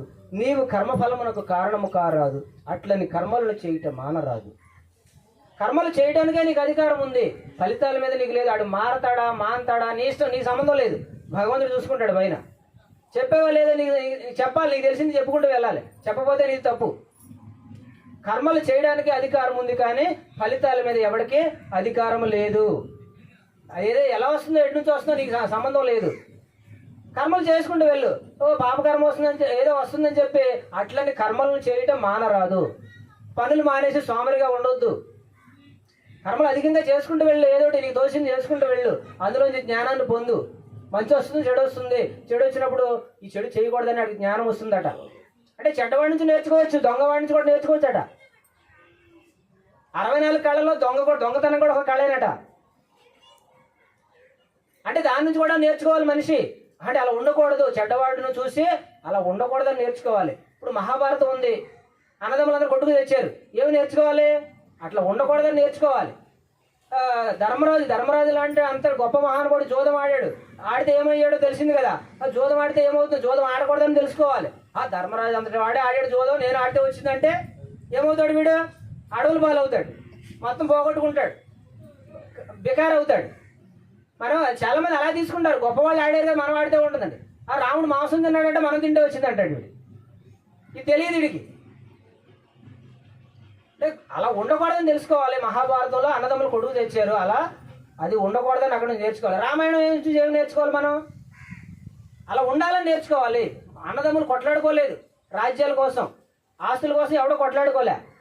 భార్యతో ఎట్లా ఉండాలి? రాజ్య పరిపాలన, రామరాజ్యం రావాలని ఇప్పటికీ అనుకుంటున్నామంటే రాముడు అంత గొప్పగా పరిపాలన చేశాడు. అది మనం నేర్చుకోవాలి. భార్యాభర్తలు ఎట్లా ఉండాలి, అన్యోన్యంగా ఎట్లా ఉండాలి, అన్నదమ్ములు ఎలా అన్యోన్యంగా ఉండాలి. ఈ రోజుకి మేము 4 అన్నదమ్ములమే ఈ రోజుకి కలిసి అన్యోన్యంగా ఉంటాం. అన్నదమ్ములు కానీ ఆ తోడు కోడలు కానీ ఎవరో తిట్టుకోవడం కొట్టుకోవడం ఇప్పటికీ లేదు. మా నాన్నగారిని అంత చక్కగా పెంచారు మమ్మల్ని. మరి అట్లా జీవించగలుగుతున్నాం అందరమే అంటే ఈరోజు అన్నదమ్ములకి సఖ్యత లేదు, తోడు కోడలకు సఖ్యత లేదు, అత్తగారు కోడలు సఖ్యత లేదు. ఎందుకు లేదు? ప్రేమతత్వం పోయింది. నాది నేను ఎక్కువ పెరిగింది. నా పిల్లలు నా ఆస్తులు నేనే బాగుంటే చాలు, ఎవడేమైపోయినా నాకు అనవసరం అనే స్థితికి మనం వచ్చాము. ఉమ్మడి కుటుంబాలు రావాలి, మళ్ళీ అన్యోన్యత పెరగాలి. ఆ ఇంట్లో పెద్దవాళ్ళు ఉంటారు, పిల్లలకి ఏదైనా ఇబ్బంది వస్తే వాళ్ళు చెప్తారు చక్కగా. వాళ్ళకి ఆ పరుగు తీసుకుంటే డాక్టర్ దగ్గరికి పోతాం, ఆ ₹1,00,000 బిల్లు వేస్తాడు వాడు. చిన్న ఇబ్బంది వస్తే పరుగు తీస్తాం హాస్పిటల్కి. ఇంట్లో పెద్దవాళ్ళు ఉంటే చెప్తారు, బాబు ఏం కంగారు పడకని చెప్పి. సొంటి మిరియాలు చిన్న చిన్న చిట్కాలు చెప్పేవారు వాళ్ళు. పెద్దవాళ్ళు ఇంట్లో ఉండరు, వాళ్ళు సలహాలు ఏమీ అడగరు. ఉంటే అది పాత సామాన్లు అంటాడు. వాళ్ళు ఓల్డ్ స్టోర్ రూమ్లో పడేస్తారు వాళ్ళు పెద్దవాళ్ళు, పాత సామాన్లు. చూడండి ఎంత దౌర్భాగ్యమైన స్థితిలో. అంటే దైవత్వం అంటే కలిసి ఉంటే కలదు సుఖం, కలిసి ఉండాలి. ఈ వసుదైక కుటుంబం గురువుగారు మనకు నేర్పింది అదే. అందరూ కలిసి ఉండాలి, అన్నదమ్ములు కలిసి ఉండాలి. అత్త మామల్ని తల్లిదండ్రులు చక్కగా చూసుకోవాలి. కోడళ్ళు చూసుకుంటున్నారా? సఖ్యత లేదు. ధ్యానం చేస్తే, ధ్యానం అంటే ఏంటి అసలు? దైవానికి దగ్గరగా అవటం. మనలోని దైవాన్ని, ఆ దైవ గుణాలు ఏదో దాన్ని బయటికి తెచ్చుకుని అందరితో ప్రేమగా ఉండటం. ధ్యానం అంటే ఏదో తాడే ఓపెన్ చేసుకోవడం, నాకు ఆ తిరుపతిలో ఉన్న వెంకన్న కనపడ్డాడు, లేకపోతే హిమాలయాలకు వెళ్ళిపోయాను, నాకు అన్నీ వచ్చినాయి, ఈ దర్శనాలు అన్నీ వచ్చినాయి అని చెప్పటమా? అది కాదు దైవత్వం అంటే. ఇక్కడ ఎలా జీవిస్తున్నాం మనం, మాటలు ఎలా ఉన్నాయి, చేష్టలు ఎలా ఉన్నాయి, మన ఆలోచనలు ఎట్లా ఉన్నాయి, ఇవన్నీ మారినప్పుడే అది నిజమైన దైవత్వము. మనలో మేలుకొల్పాలి దైవత్వాన్ని, దైవంలా జీవించాలి. అదే ధ్యానం ద్వారా మనం నేర్చుకునేది. అలా జీవించలేకపోతున్నాం కాబట్టి సాధన ఇంకా పెంచండి. సాధన పెంచితేనే. ఇప్పుడు ప్రహ్లాదుడు చెప్తాడు, మానవ జీవితం 100 సంవత్సరాలు. 100 అయితే నిద్రకి సగం పోయిందట, 50 సంవత్సరాలు పోయిందట. బాల్యం 20 సంవత్సరాలు పోయిందట, 30 సంవత్సరాలు ఉన్నాయని చెప్తాడు ప్రహ్లాదుడు. మరి 30 సంవత్సరాల్లో మనం ఏమి నేర్చుకుంటున్నాం? ఈ కుటుంబ సాగిరి, ఉద్యోగం, వ్యాపారం వీటితోటే సరిపోతుంది తప్ప దైవానికి సంబంధించిన సాధనలు ఏమి మనం చేయట్లేదు. ఇలా జీవితం అయిపోతుంది. మళ్ళీ పుడతాడు, మళ్ళీ చేస్తాడు. అది కృష్ణుడు కూడా భీముడికి ఒక పాట ద్వారా చెప్తాడు చక్కగా. ఆ పాట పాడుకుందాం. అపాయము దాటడానికి ఉపాయము కావాలి, అంధకారం అలమినప్పుడు వెలుతురుకై వెతకాలి, ముందు చూపు లేనివాడు ఎందులకు కొరగాడు, సోమరి అయి కునుకువాడు సూక్ష్మము గ్రహింపలేడు. సోమరి అయి కునుకువాడు సూక్ష్మము గ్రహింపలేడు. భగవంతుడు ఇచ్చే సందేశాలను అందుకోలేడు. మత్తు వదలరా నెత్తుర మత్తు వదలరా, మత్తులోన బడితే గమ్మత్తుగా చిత్తవు దూరా, మత్తు వదలరా నెత్తుర మత్తు వదలరా, జీవితమున సగభాగము నిద్దురకే సరిపోవు, మిగిలిన సగభాగము చిత్తశుద్ధి లేకపోవు, అతి నిద్రాలోలుడు తెలివిలేని మూర్ఖుడు, అతి నిద్రాలోలుడు తెలివిలేని మూర్ఖుడు, పరమార్థం కానలేక వ్యర్థంగా చెడతాడు, మత్తు వదలరా నిద్దుర మత్తు వదలరా.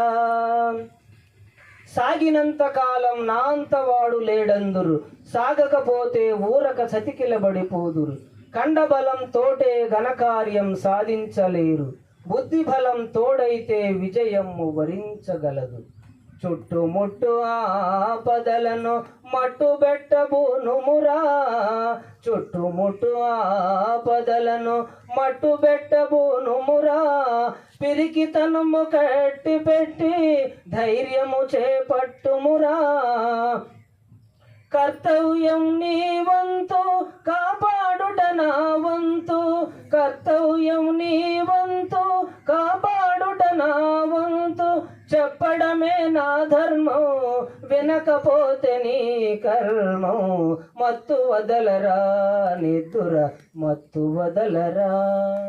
ఒకసారి కృష్ణ గట్టిగా చెప్పడం.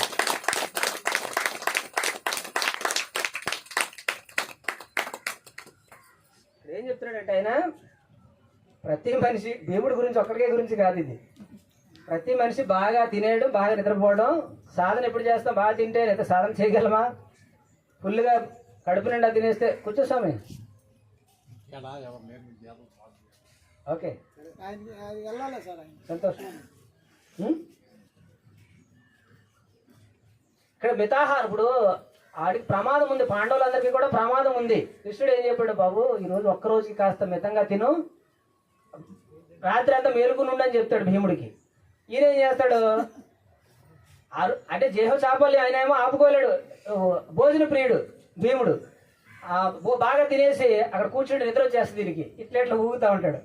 కృష్ణుడు వచ్చి చెప్పి వెళ్తాడు, బాబు మేలు కూడా చెప్పేది నిద్రపోతాడు. అప్పుడు వచ్చి పాట పాడతాడు అనమాట భీముడి గురించి. కృష్ణుడు ఈ పాట పాడి నిద్ర లేపి అప్పుడు ఏం చెప్తాడు? ఒక గుణమ్మ ఒకటి ఇచ్చి ఆయనకి, ఇక ఈ సొరంగం తవ్వు, ఆ లక్క ఇంట్లోకి ఈ సొరంగం తవ్వి ఆ పని చెప్పి వెళ్తాడు. ఇంకా నిద్ర నీకు రమ్మన్నా రాదని చెప్పి అప్పుడు ఆ గుహ తవ్వుకుంటూ వెళ్ళి ఆ ఇంటి దాకా తవ్వుకెళ్ళి అప్పుడు ఆ ఇల్లు అంటిస్తే అందులోంచి పాండవులందరినీ, ద్రౌపదులందరినీ శంకరం ఒకరిని, జబ్బని ఒకరిని వేసుకుని లాక్కొస్తాడు బయటికి. భీముడు ఒకడే రక్షిస్తాడు వాళ్ళని. అట్లాగా మనం మానవ జీవితంలో జీవ చాపల్యం అనేది తగ్గించుకుని చక్కగా ధ్యానానికి నైట్ అంతా ధ్యానం చేయాలంటే మితాహారం తీసుకున్నప్పుడు చక్కగా ధ్యానం కుదురుతుంది. అంటే మత్తుగా నిద్రపోయేవాడికి సూక్ష్మాన్ని గ్రహింపలేడు అన్నాడు ఆయన. అంటే సూక్ష్మ బుద్ధితో కానీ మనకి తమో గుణం అంటే ఏంటి? ఇదే బద్ధకం, నిద్ర, ఆలస్యం, ఇవన్నీ తమో గుణానికి సంబంధించిన. అంటే సూక్ష్మాన్ని గ్రహించాలి, సృష్టి యొక్క రహస్యాలు తెలుసుకోవాలి, ఆ భగవంతుడు ఇచ్చే సందేశాలు మనకు అందాలంటే ఏం చేయాలంటే కాస్త మెలకు ఉండాలి, నిశ్చలంగా ఉండాలి, మెలకు ఉండాలి. ఇప్పుడు నిద్రలో శక్తి వస్తుంది, ధ్యానంలోనూ శక్తి వస్తుంది. నిద్రకి ధ్యానానికి వ్యత్యాసం ఏంటి? ఎరుకు ఉంటుంది. ఎరుకు ద్వారా జ్ఞానం వస్తుంది, ధ్యానం వల్ల జ్ఞానం వస్తుంది.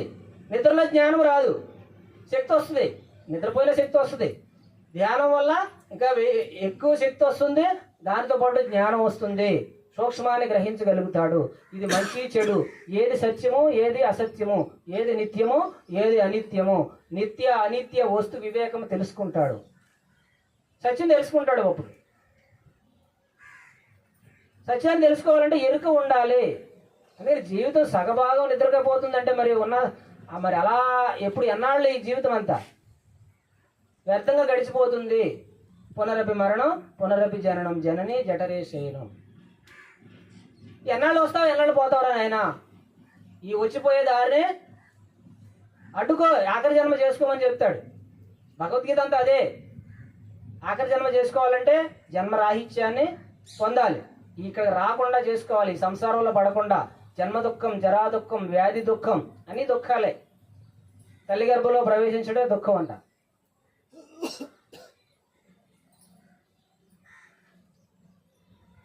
అంటే మళ్ళీ జన్మరాహిత్యాన్ని రావాలంటే ఈ నిష్కామ కర్మయోగాన్ని ఆశ్రయించమన్నాడు. తామరాకు మీద నీటి బిందువులాగా మనం జీవించగలగాలి.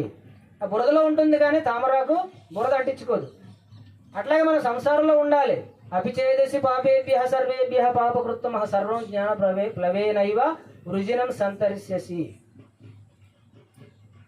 ఇప్పుడు మహా పాపాత్ముడు కన్నా పాపాత్ముడైనా కూడా ఈ ఒక జ్ఞానం అనే తెప్ప చేత ఆ మహాసముద్రం, అంత లోతైన సముద్రాన్ని ఎట్లాగైతే దాటగలుగుతున్నాడో నువ్వు జ్ఞానం అనే తెప్ప చేత ఈ భవసాగరాన్ని దాటవచ్చు. ఇప్పుడు పడవ ఉంది, సముద్రంలో ఏదో నదిలో వెళ్తున్నాం, లోపలికి నీళ్ళు వస్తే ఏమవుతుంది? మునిగిపోతుంది. మన లోపలికి సంసారం రాకూడదు. ఇప్పుడు నీళ్ళు అంటే ఇప్పుడు పడవలోకి నీళ్లు రాకూడదు, మన లోపలికి బయట విషయాలు లోపలికి రాకూడదు. వచ్చిన వాటిని బయటికి పంపించాలి.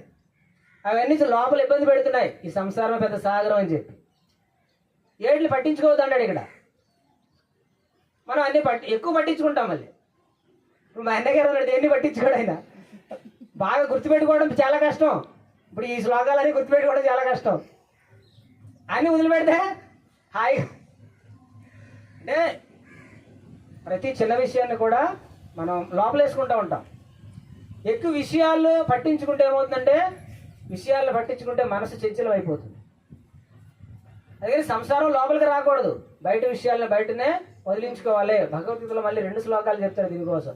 ధ్యాయతో విషయాన్ పుంసః సంఘస్తేషుపజాయతి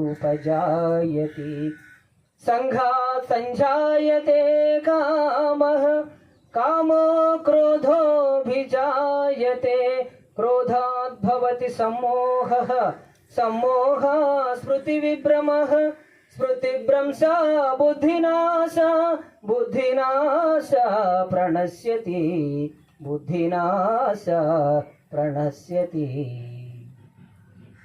విషయ వాంఛలను గూర్చి సదా మరణము చేయువానికి దాని యందు అనురాగం అధికమై అది కామముగా మారి చివరకు క్రోధముగును. క్రోధము వలన అవివేకము కలుగును. దీని వలన జ్ఞాపక శక్తి నశించి దాని ఫలితముగా మనుషుడు బుద్ధిని కోల్పోయి చివరకు అధోగతి చెందును. ఈ 2 శ్లోకాల్లో విషయాల గురించి చెప్పాడు ఆయన. విషయాలను ఎక్కువ ధ్యానిస్తాం తప్ప భగవంతుని ధ్యానించాం. భగవంతుని ధ్యానిస్తున్నాం మనం. ఎవరో ఏదైనా తిట్టితే అది ఒక నెల సంవత్సరం కూడా ఉంటుంది. నన్నే తిట్టారు అంటే విషయ వాంఛలు అంటారు వాటిని. అంటే ఎక్కడ విషయాలు అక్కడ వదిలిపెట్టమన్నాడు. బుద్ధుడు ఏం చెప్పిందంటే ప్రవహించే నదిలాగా చేసుకోవాలంట. మన మనసు ప్రవహించే నదిలాగా ఉండాలి. విషయ వాంఛలని వాటి మీద మనకు మమకారం ఉండకూడదు. అవి వదిలిపెడితే ఏం జరగాలో జరుగుతూ ఉంటుంది. పట్టించుకుంటే ఏమవుతుంది, నేను ఇబ్బంది పెడుతూ ఉంటుంది. ఇబ్బంది పెడుతుంటే కోపం, విపరీతమైన కోపం వస్తుంది. క్రోధము వలన అవివేకము కలుగును. దీని వలన జ్ఞాపక శక్తి నశించి దాని ఫలితముగా మనుషుడు బుద్ధిని కోల్పోయి చివరకు అధోగతి చెందనున్నాడు. ఈ 2 శ్లోకాలు ఎంత చెప్పాడు చూడండి. అసలు విషయాలనే ఎక్కడెక్కడ వదిలిపెడితే చాలా ఉత్తమం. విషయాలు పట్టించుకోకూడదు. తిట్టారు బాగానే ఉంది, పొగిడాడు, అన్నీ 2 ఒకేలా వినపడాలి మనకి. శుభాశుభ పరిత్యాగి 2 మధురమే.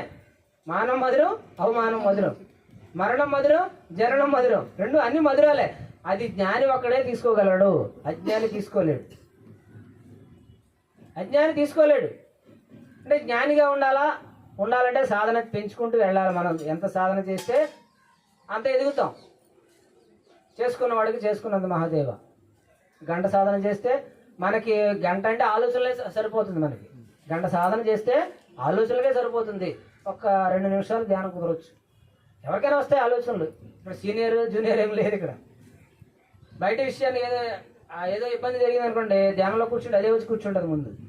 నువ్వు ఎంత వద్దన్నా సరే అంటే అది తీసేసుకుంటుంది. రిసీవింగ్ వచ్చేస్తుంది, మొత్తం ప్రింట్ అయిపోతుంది. బయట విషయాల్ని ఏది చూసినా కూడా ఈ కెమెరా రిసీవ్ చేసుకుంటుంది. మొత్తం లోపలికి వెళ్ళిపోద్ది. నువ్వు వద్దన్నా కావాలన్నా కూడా నువ్వు అక్కర్లేదనుకుని వెళ్ళిపోతుంది. కళ్ళు అక్కడ పడినాయి అంటే కెమెరా వెళ్ళిపోయి ఫోటో తీసేసినట్టే.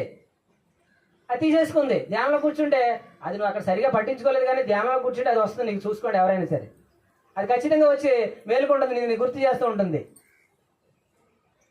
దాన్ని వదిలించుకోవడానికి ఒక 10 నిమిషాలు పడుతుంది. అలాగా పగలంతా చూసిన విషయాలన్నీ కూడా ఇక్కడ ఇది చిత్రగుప్తుడి చిట్ట అంటాం చూడండి, ఇది రికార్డింగ్ చేసేస్తుంది మొత్తం. ఎవరు చూడలేదు అనుకుంటాడు ఒకడు ఏ తప్పులు చేసినా కానీ, ఇది రికార్డింగ్ అయిపోతుంది మొత్తం. గురువుగారు పైకి వెళ్ళిన చెప్పి మనకి అన్ని మన సినిమా మనకే చూపిస్తారంటాడు ఆయన. ఆ తప్పులు అవన్నీ ఒప్పులు చూసి ఈసారి భూమి మీదకి వెళ్ళి అన్ని సరి చేసుకొద్దాంలే అని చెప్పి వస్తాడట. కానీ వచ్చి ఇక్కడ ఆ బొడ్డు కోసి సన్నీళ్ళు కలిపితే మొత్తం మర్చిపోతాడు. మళ్ళీ గత జన్మ గుర్తుండదు. అదే బ్రహ్మంగారు చెప్తాడు ఆయన. బ్రహ్మంగారి జీవిత చూశారు అందరూ. ఎన్టీఆర్ గారిది మొత్తం ఆత్మజ్ఞానం అంతా అందులోనే ఉంది. రోజుకి ఎన్ని శ్వాసలు తీసుకుంటాం మొత్తం చెప్పాడు ఆయన. రోజుకి 21,600 శ్వాసలు, నిమిషానికి 16-18 శ్వాసలు సగటు మానవుడు తీసుకునేది. అట్లా ధ్యానం చేస్తే శ్వాసలు తగ్గిపోతాయి. 15 నుంచి 12, 8, 5 ఇట్లా శ్వాసలు తగ్గించుకుని అంటే ఆయు ప్రమాణం పెంచుకోవచ్చు అని చెప్తాడు. అంటే మూలాధారంలో ఎన్ని శ్వాసలు, స్వాదిష్టానంలో ఎన్ని శ్వాసలు మొత్తం చెప్పాడు ఒక పాట రూపంలో ఆయన. మీరు ఒకసారి చూడండి ఆ సినిమా. పాట రూపంలో ఏ చక్రంలో ఎన్ని శ్వాసలు తీసుకుంటాడో చెప్పాడు. మూలాధారంలో 1000 శ్వాసలు, స్వాదిష్టానంలో 1000, మూలాధారంలో 600 శ్వాసలు, స్వాదిష్టానంలో 1000, మణిపూరకంలో 1000 కాదు. మూలాధారంలో 600 శ్వాసలు, తర్వాత 6000, 3 6 18, మణిపూరకం 6000, స్వాదిష్టానం 6000, అనాహతం 6000. మళ్ళీ అక్కడ నుంచి 1000 శ్వాసలు, ఆజ్ఞ, విశుద్ధ, ఆజ్ఞ, సహస్రాలు 3000. ఈ ఫస్ట్ మూలాధారం 600, తర్వాత 3 6 18,000, తర్వాత విశుద్ధ, ఆజ్ఞ, సహస్రారం 3000, మొత్తం 21,600 శ్వాసలు తీసుకుంటాడని చెప్తాడు ఆయన. నేను దాన్ని అంటే దాని మీద ఊరినే అలా ధ్యాస పెట్టి వదిలేసి దాన్ని ఇక క్లాసులకి చెప్పాలనుకుంటే దాని మీద ఒకసారి ధ్యాస పెడితే కరెక్ట్గా మళ్ళీ దాన్ని బాగా వివరించి చెప్పగలుగుతాను. పెట్టాలి. అట్లా అంటే ఆయు ప్రమాణం ఇప్పుడు హిమాలయాలో యోగులు ఋషులు వాళ్ళు 200 సంవత్సరాలు 300 సంవత్సరాలు ఎందుకు జీవిస్తున్నారంటే వాళ్ళు ధ్యానం చేస్తున్నప్పుడు సమాధి స్థితికి వెళ్తున్నప్పుడు శ్వాసలు ఆగిపోతాయి. ఆగిపోయినప్పుడు ఇప్పుడు 100 ఏళ్ళు బతకాల్సినప్పుడు 200 బతుకుతాడు. అంటే ఆ శ్వాసల వల్లే ఆయు ప్రమాణం నిర్ణయించబడి ఉంది. బాగా ఫుల్గా తిన్నవాడికి శ్వాసలు ఎక్కువ తీసుకుంటాడు, వాడు ఈ నాభి దాకా వెళ్ళదు వాడు శ్వాస.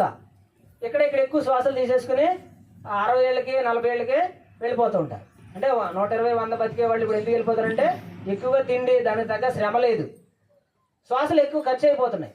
ఖర్చు అయిపోవడం వల్ల కూడా ఆయు ప్రమాణం తగ్గిపోతుంది. అందుకని ధ్యాన సాధన ఎందుకు చేయాలంటే ఆయు ప్రమాణం పెరుగుతుంది, యవ్వనం వస్తుంది, ముఖంలో చక్కగా తేజస్సు వస్తుంది, అన్నీ బాగుంటాయి, అనారోగ్యాలు పోతాయి, శాకాహారం తీసుకుంటాం కాబట్టి ఎంతో మేలుంది మరి మనకి. మరి ఇన్ని ఉన్న వాటిని మన ధ్యాన సాధన అంటే కొద్ది కొద్దిగా చేస్తే ఏంటంటే చిన్న చిన్న లాభాలు వస్తాయి, ఎక్కువగా చేస్తున్నప్పుడు ఎక్కువ లాభాలు వస్తాయి. ఎక్కువగా చేయాలి. మరి గంట 2 గంటలు 3 గంటలు సాధన చేయాలంటే అసలు సగటు ఒక రోజుకి ఆసన స్థితి రావాలంటే ఒక 3 గంటలు సాధన చేయాలి కుదిరితే. కుదిరినప్పుడు తర్వాత మెల్లిమెల్లిగా దాన్ని పెంచుకోవాలి. ఎన్ని ప్రసంగాలు విన్నా పూర్వం నుంచి ఎన్నో సినిమాలు, హరికథలు, బుర్రకథలు ఎన్నో ఉన్నాం మనం. మంచి అంటే ఏంటో తెలుసు, చెడు అంటే కూడా తెలుసు అందరికీ. ఎవరికి తెలియదు చెప్పండి? కానీ ఆచరణలోకి ఎందుకు రావట్లేదంటే సాధన లేదు. సాధన ఉన్నా కానీ రావణాసురుడు చూడండి, రావణాసురుడు ఆచరించాడా? రావణ బ్రహ్మ, వాడికి పురాణాలు తెలుసు. తల్లి కైకసి రాక్షసి, ఆ తండ్రి బ్రాహ్మణుడు, 2 బుద్ధులు వచ్చినాయి వాడికి. ఆ బ్రాహ్మణులాగా పురాణాలన్నీ చదివాడు, బ్రహ్మజ్ఞానం సంపాదించాడు, తపస్సు చేశాడు, అన్నీ చేశాడు. కానీ బుద్ధులేమో తల్లి బుద్ధులు వచ్చినాయట. అంటే రాక్షస గుణాలు ఉన్నాయి, గుణాలు మారలేదు. సాధన చేసినా కూడా గుణాలు మారపోతే ఆ రావణాసురులాగా పతనం అవుతాడు. అంటే శక్తి కరెంట్ ఉంది, దాన్ని వినాశనానికి వాడచ్చు, మంచి పనులకు వాడచ్చు. శక్తి ఒకటే, అంటే దాన్ని వినియోగించే విధానం తేడా ఉంది. జ్ఞానం ఉంటే ఒకలాగా ఉపయోగిస్తాడు, అజ్ఞానం ఉంటే ఇంకోలాగా ఉపయోగిస్తాడు. అంటే లోక వినాశనానికి ఉపయోగిస్తాడు. రాముడు లోక కళ్యాణానికి ఉపయోగిస్తే రావణుడు వినాశనానికి ఉపయోగించాడు. చూడండి, అందుకని సజ్జన సాంగత్యం ఎందుకు తెలుసుకోవాలంటే సత్యాన్ని తెలుసుకుంటూ ధర్మం అంటే ఏంటో తెలుసుకోవాలి. ధర్మానికి ఉపయోగించాలి శక్తిని. అది తెలుసుకోకపోతే అంటే మంత్రశక్తులు ఉపయోగించి అది సృష్టించడం, పక్కవాడిని శపించడం, ఇలా రకరకాలుగా ఉపయోగిస్తారు తపశక్తిని. ఇప్పుడు చూడండి, దూర్వాస మహర్షి వీళ్ళంతా ఎవరు లేదంటే అది జరిగిపోయేది, శపించేవాళ్ళు, కోపానికి తట్టుకోలేకపోయేవారు. అంటే వినాశనానికి ఉపయోగించేవాళ్ళు ఉపయోగించారు, మంచికి ఉపయోగించేవాళ్ళు ఉపయోగించారు. లోకా సమస్త సుఖనో భవంతు, సర్వే జన సుఖనో భవంతు. అంటే అందరూ బాగుండాలి అనుకున్నప్పుడు ఎలా ఉంటుందంటే అందులో మనం ఉంటాం. నా ఒక్కడనే బాగుండాలి అని అనుకుంటే మనమే ఉంటాం అందులో. అంటే లోకా సమస్త సుఖనో భవంతు, సర్వే జన సుఖనో భవంతు. అలా చేసుకుంటూ పనులు ముందుకెళ్తే మన శక్తి ఇంకా అధికంగా అవుతుంది, ఇంకా పెరుగుతూ ఉంటుంది. ఆ నూతిలోంచి నీళ్లు తోడే కొద్ది ఎలాగైతే వస్తాయో మనలోంచి జ్ఞానం ఇంకా బయటకు వస్తూ ఉంటుంది. ప్రసంగాలు ఇప్పుడు చెప్పేది నేను కాదు, అసలు ఆ కృష్ణ పరమాత్మే, అందులో నా పరమాత్మ ఉన్నాడు కాబట్టి. నేనే ఇదంతా చేస్తున్నాను అంటే నా స్వలాభం కోసం నేను చేసుకుంటూ ఈ ధ్యాన శక్తిని ఇదంతా కూడా నా కోసమే ఉపయోగించుకుంటే కొన్నాళ్ళకి ఆ శక్తి తగ్గిపోతూ ఉంటుంది. అదే లోకం కోసం ఉపయోగిస్తే ఆ శక్తి పెరుగుతూ ఉంటుంది. వీడేదో సమాజం కోసం ఆలోచిస్తున్నాడు, వీడికి మనం వెనకాల సపోర్ట్గా ఉండాలి, సమాజాన్ని వీడి ద్వారా మనం బాగు చేయాలనే ఆలోచన ఆ భగవంతుడు కలుగుతుంది. అందుకని లోకం గురించి మనం ఎప్పుడు ఆలోచిస్తే అనన్యా చింతయంతో మా యోజనా పర్యుపాసతే తేషాం నిత్యాభియుక్తానాం యోగక్షేమం వహామ్యహం. ఏ మానవుడు సర్వకాల సర్వావస్థల యందును నన్నే ధ్యానించుచుండును అట్టి వాని యోగక్షేమమును నేనే వహించుచున్నాను. లోకం గురించి అంటే భగవంతుని ధ్యానిస్తూ, మనలో ఉన్న పరమాత్మని ధ్యానిస్తూ లోకం గురించి మనం ఆలోచిస్తే వాడి యోగక్షేమాలు ఆ పరమాత్మే చూసుకుంటాడని చెప్తున్నాడు. ఇంకెంతకంటే ఏముంది? ఇంకా సర్వధర్మాన్ పరిచేజ మామేకం శరణం వ్రజ అహం త్వా సర్వపాపేభ్యో మోక్షయిష్యామి మా శుచః. అర్జున, సమస్త కర్మలు నాకు అర్పించి నన్నే శరణ పొందిన నిన్ను సర్వ పాపముల నుండి విముక్తిని గావించును, నీవు చింతింపకు అంటాడు. అంటే ఇక్కడ సర్వధర్మాలు అంటే ఆత్మధర్మాన్ని ఆశ్రయించాలి. ఇక్కడ ఇంకా గతంలో ఎన్నో పాపాలు చేసాం, పుణ్యాలు చేసాం, అవన్నీ ఇక అనవసరమేగా. నువ్వు భగవంతుని ఆశ్రయిస్తే భగవంతుడు ఎక్కడ ఉన్నాడు? మన లోపలే, మనమే అయి ఉన్నావు. నీ లోపలికి నువ్వు ప్రయాణం చేసి నువ్వు ధ్యానంలో కూర్చున్నప్పుడు సర్వధర్మాలని పక్కన పెట్టి ఆత్మధర్మాన్ని ఆశ్రయిస్తే, సమస్త కర్మలు నాకు అర్పించండి భగవంతునికి అర్పిస్తే నన్నే శరణ పొంది నిన్ను సర్వ పాపముల నుండి నిన్ను విముక్తిని గావిస్తాను, నీవు చింతింపకంటాడు. లాస్ట్లో చెప్తాడు ఈ శ్లోకం భగవద్గీత. ఆత్మధర్మాన్ని ఆశ్రయించాలి. శ్రేయాన్ స్వధర్మో విగుణః పరధర్మాస్త్వనుష్ఠితాత్ స్వధర్మే నిధనం శ్రేయః పరధర్మో భయావహః. చక్కగా అనుసరింపబడిన పరధర్మము కన్నా గుణము లేదైనను స్వధర్మమే మేలు. అట్టి ధర్మాచరణమున మరణము సంభవించినను మేలే. పరధర్మము భయంకరమైనది, ఆచరణకు అనుచితమైనది. పరధర్మం అంటే పక్కవాడికి బాగా ఉందని చెప్పి మన దగ్గర ఏమీ లేవు అంటే పక్క బయటకు చూసేప్పుడు కూడా పరధర్మం బాగుంది అనుకుంటాం. ఆత్మధర్మాన్ని ఆశ్రయించాం, ఆ మనసు చెప్పినట్టు వింటూ ఆ మనసు బయటకు వెళ్ళిపోతే అవన్నీ పోగేసుకొస్తుంది. పరధర్మం ఎప్పుడు ఆచరిస్తూ ఉంటుంది, మనసు చెప్పినట్టు వింటాడు మనిషి ఎప్పుడు కూడా. ఆత్మధర్మాన్ని ఆశ్రయించట్లేదు. ఆత్మ చెప్పినట్టు వినాలంటే శరీరాన్ని దాటి, మనసుని దాటి, బుద్ధిని దాటి ఆత్మ దగ్గరికి వెళ్ళాలి. ఈ శరీరమే నేననుకుంటాడు కుంభకర్ణులాగా, తినడం తాగడం. ఈ మనసు నేననుకుంటాడు రావణాసురుడు, కోరికలు, పదవులు, పేరు ప్రతిష్టలు, ఇవన్నీ ఇది మనసు చేసే పని. బుద్ధి కూడా మంచి పనులు చేస్తూ కూడా నేనే చేస్తున్నాను అనుకుంటుందట. శరీరము, మనసు, బుద్ధి దాటి ఆత్మ దగ్గరికి వెళ్ళాలి. ఆంజనేయ స్వామిలాగా. ఆంజనేయుడు ఎప్పుడు ఆయన కోసం ఏం చేసుకోవాలా? రామ రామ రామ అంటూ ఆ ప్రపంచం కోసమే ఆయన పాటుపడ్డాడు. అంటే ఆత్మతో జీవించాడు. మనం కూడా శరీరాన్ని దాటి, మనసును దాటి, బుద్ధిని దాటి ఆత్మ దగ్గరికి వెళితే, రోజు ధ్యానం చేస్తేనే ఆత్మ దగ్గరికి వెళ్తాం. ధ్యానం చేయకపోతే ఈ శరీరము మనసుతోటే ఉంటాం. ఈ బుద్ధి ఇంకా కొద్దిగా బుద్ధి ఉంటుంది. ఈ మూడింట్లోనే తిరుగుతూ ఉంటాడు. ఆత్మ దగ్గరికి వెళ్ళట్లేదు ఎవడు 99% కూడా. ఆంజనేయ స్వామిలాగా ఏది అక్కర్లేదు నాకు, ఈ సంసారం ఇవన్నీ కూడా ఏంటంటే సాక్షిగా ఉంటూ ధ్యానం చేసుకున్నప్పుడు ఆ పరమాత్మ ఆత్మారాముని లోపల అలా గుండెలు చీల్చే ఆంజనేయుడు ఎలాగైతే చూపించగలిగాడో మనం కూడా ఆ భగవంతుని ఈ లోపల నిలయం చేసుకుంటాం. ఆంజనేయుడు ఒక్కళ్ళలోనే ఉన్నాడా? ఆత్మారాముడు. అందరిలో ఆత్మారాముడు ఉన్నాడా లేడా? ఉన్నాడు కాబట్టి చూస్తున్నాం, మాట్లాడుతున్నాం, తింటున్నాం, నడుస్తున్నాం, ఇవన్నీ జరుగుతున్నాయి. ఆత్మారాముడు పక్కకు వస్తే ఈ కళ్ళు చూడలేవు, ఇవన్నీ మాట్లాడలేవు. ఒకసారి ఏం జరిగిందంటే ఈ కళ్ళు ఇవన్నీ ఇంద్రియాలన్నీ పని వేసుకున్నాయట. నేను గొప్ప నేను గొప్ప అని చెప్పి ఈ కళ్ళు నేను చూస్తున్నాను కాబట్టి నువ్వు నడుస్తున్నావు అన్నాయట. నేను కాళ్ళు ఉన్నాయి కాబట్టి నువ్వు నడుస్తున్నావు అని చెప్పి అన్ని పని వేసుకుని ఉదాహరణ తర్వాత గొప్ప అన్ని గొప్ప అనుకున్నాయట ఇంద్రియాలు. అప్పుడు వీడి సంగతి ఏంటో చూద్దామని చెప్పి ఆత్మ పక్కకు వచ్చిందట. ఇవన్నీ పనిచేస్తున్నాయా? మొత్తం అన్నీ బంద్ అయిపోయింది. శరీరం కదలలేక.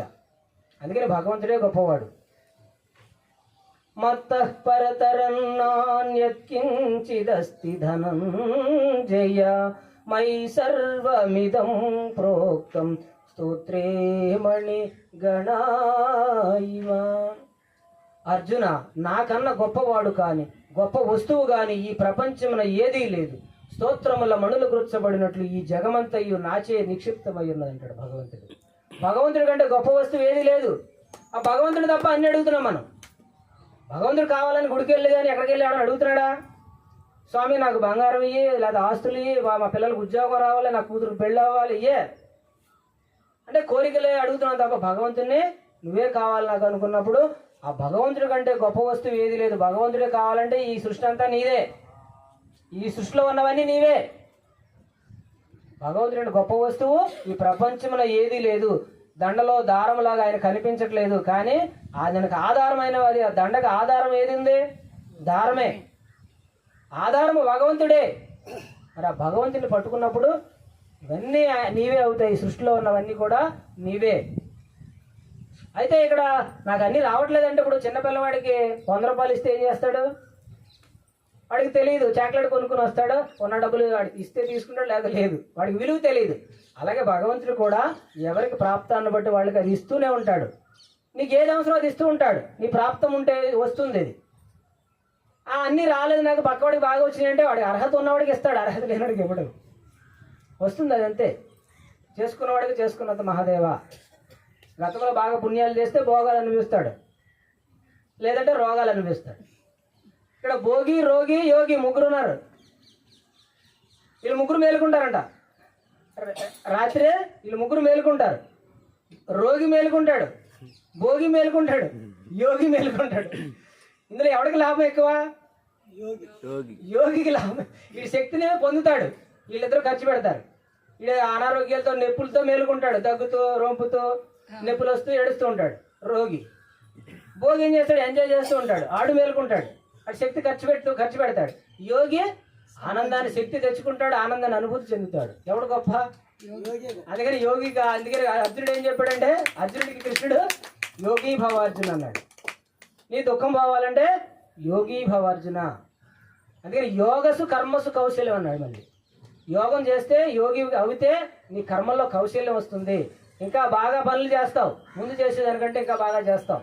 వంట ఇంకా బాగా చేస్తావు, కెమెరా బాగా చేస్తాడు ఇంకా అయినా, లేకపోతే ఇంకా పనులు ఏ పనులైనా యోగసు కర్మసు కౌశల్యం. నేను ధ్యానం చేస్తే నాకు అంతకుముందు గాత్రం లేదు, భగవద్గీత రాదు, ఇప్పుడు బాగా వచ్చింది. యోగం చేస్తే వచ్చింది. మరి అట్లా ఏది ఎందులో మన ప్రావీణ్యం ఉంటే అది ఇంకా ఉన్నతంగా చేస్తామట. అంటే యోగి యోగి యోగి యోగి కావాలి. యోగం ద్వారానే అన్నీ సాధ్యం. ఇప్పుడు పూర్వం మన ఋషులు ఏది సాధించుకోవాలన్నా యోగం చేశారా లేదా ఏం చేశారు? తపస్సు అన్నారు. అప్పుడు గురువుగారు ధ్యానం అన్నారు. ఇప్పుడు ధ్యానం ద్వారా ఏదైనా సాధించుకోవచ్చు.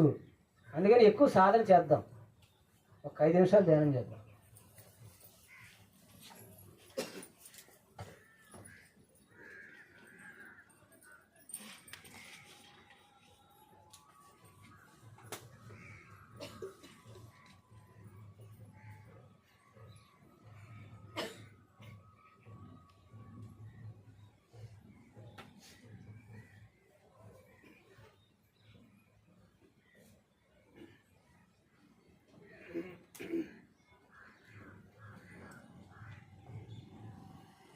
అమ్మ కళ్ళజోడు తీసేయండి.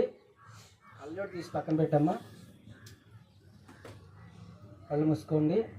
సహజంగా జరుగుతున్న మీ ఉచ్ఛ్వాస నిశ్వాసాలని గమనిస్తూ ఉండండి. శ్వాస మీద ధ్యాస.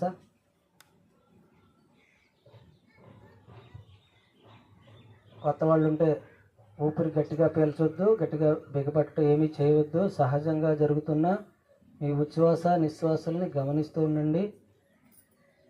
సహజమైన శ్వాస. మహర్షయ సప్త పూర్వే చత్వారో మనవస్తథా మద్భావా మానసాః జాతా యేషాం లోకా హిమా ప్రజాః. కశ్యపాది మహర్షి సప్తకము సనక సనందనాదులు స్వయంభూవాది మనువులు నా వలననే జన్మించిరి. పిమ్మట వారి వలన ఎల్ల లోకమందలి సమస్త భూతములను జన్మించెను. మచ్చిత్త మద్గత ప్రాణాః మచ్చిత్త మద్గత ప్రాణాః బోధయంతః పరస్పరం కథయంతచ్చ మానిత్యం తుష్యంతి చ రమంతి చ.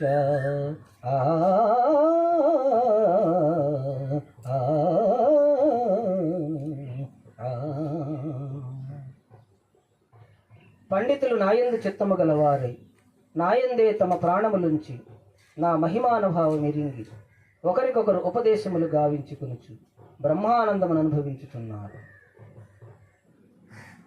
అహమాత్మా గుడాకేశ సర్వభూతాశయ స్థితః అహమాదిత్య మధ్యం చ భూతానామంత ఏవ చ.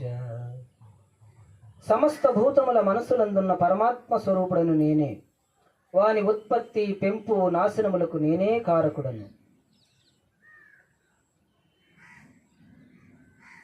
వేదానాం సామవేదోస్మి దేవానామస్మి వాసవః ఇంద్రియాణామనచ్చాస్మి భూతానామస్మి చేతన.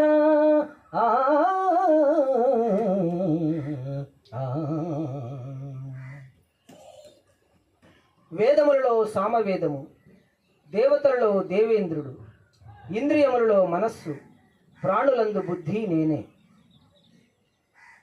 ప్రహ్లాదచ్చాస్మి దైత్యానాం కాలః కలయతామహం మృగాణాంచ మృగేంద్రోహం వైనతేయచ్చ పక్షిణాం.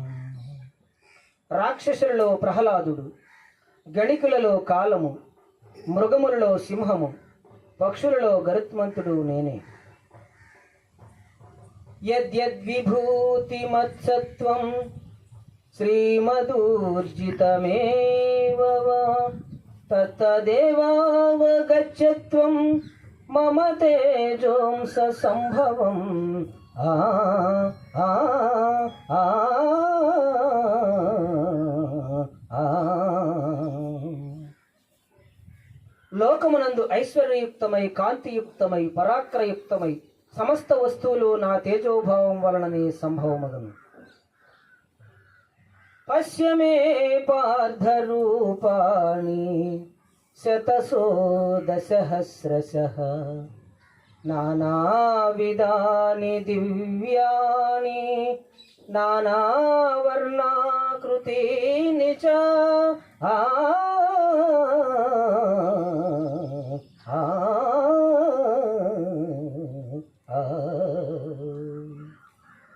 పార్థ, దివ్యములై నానా విధములై అనేక వర్ణములై అనేక విశేషముల నా స్వస్వరూపమును కనులార దర్శింపుము.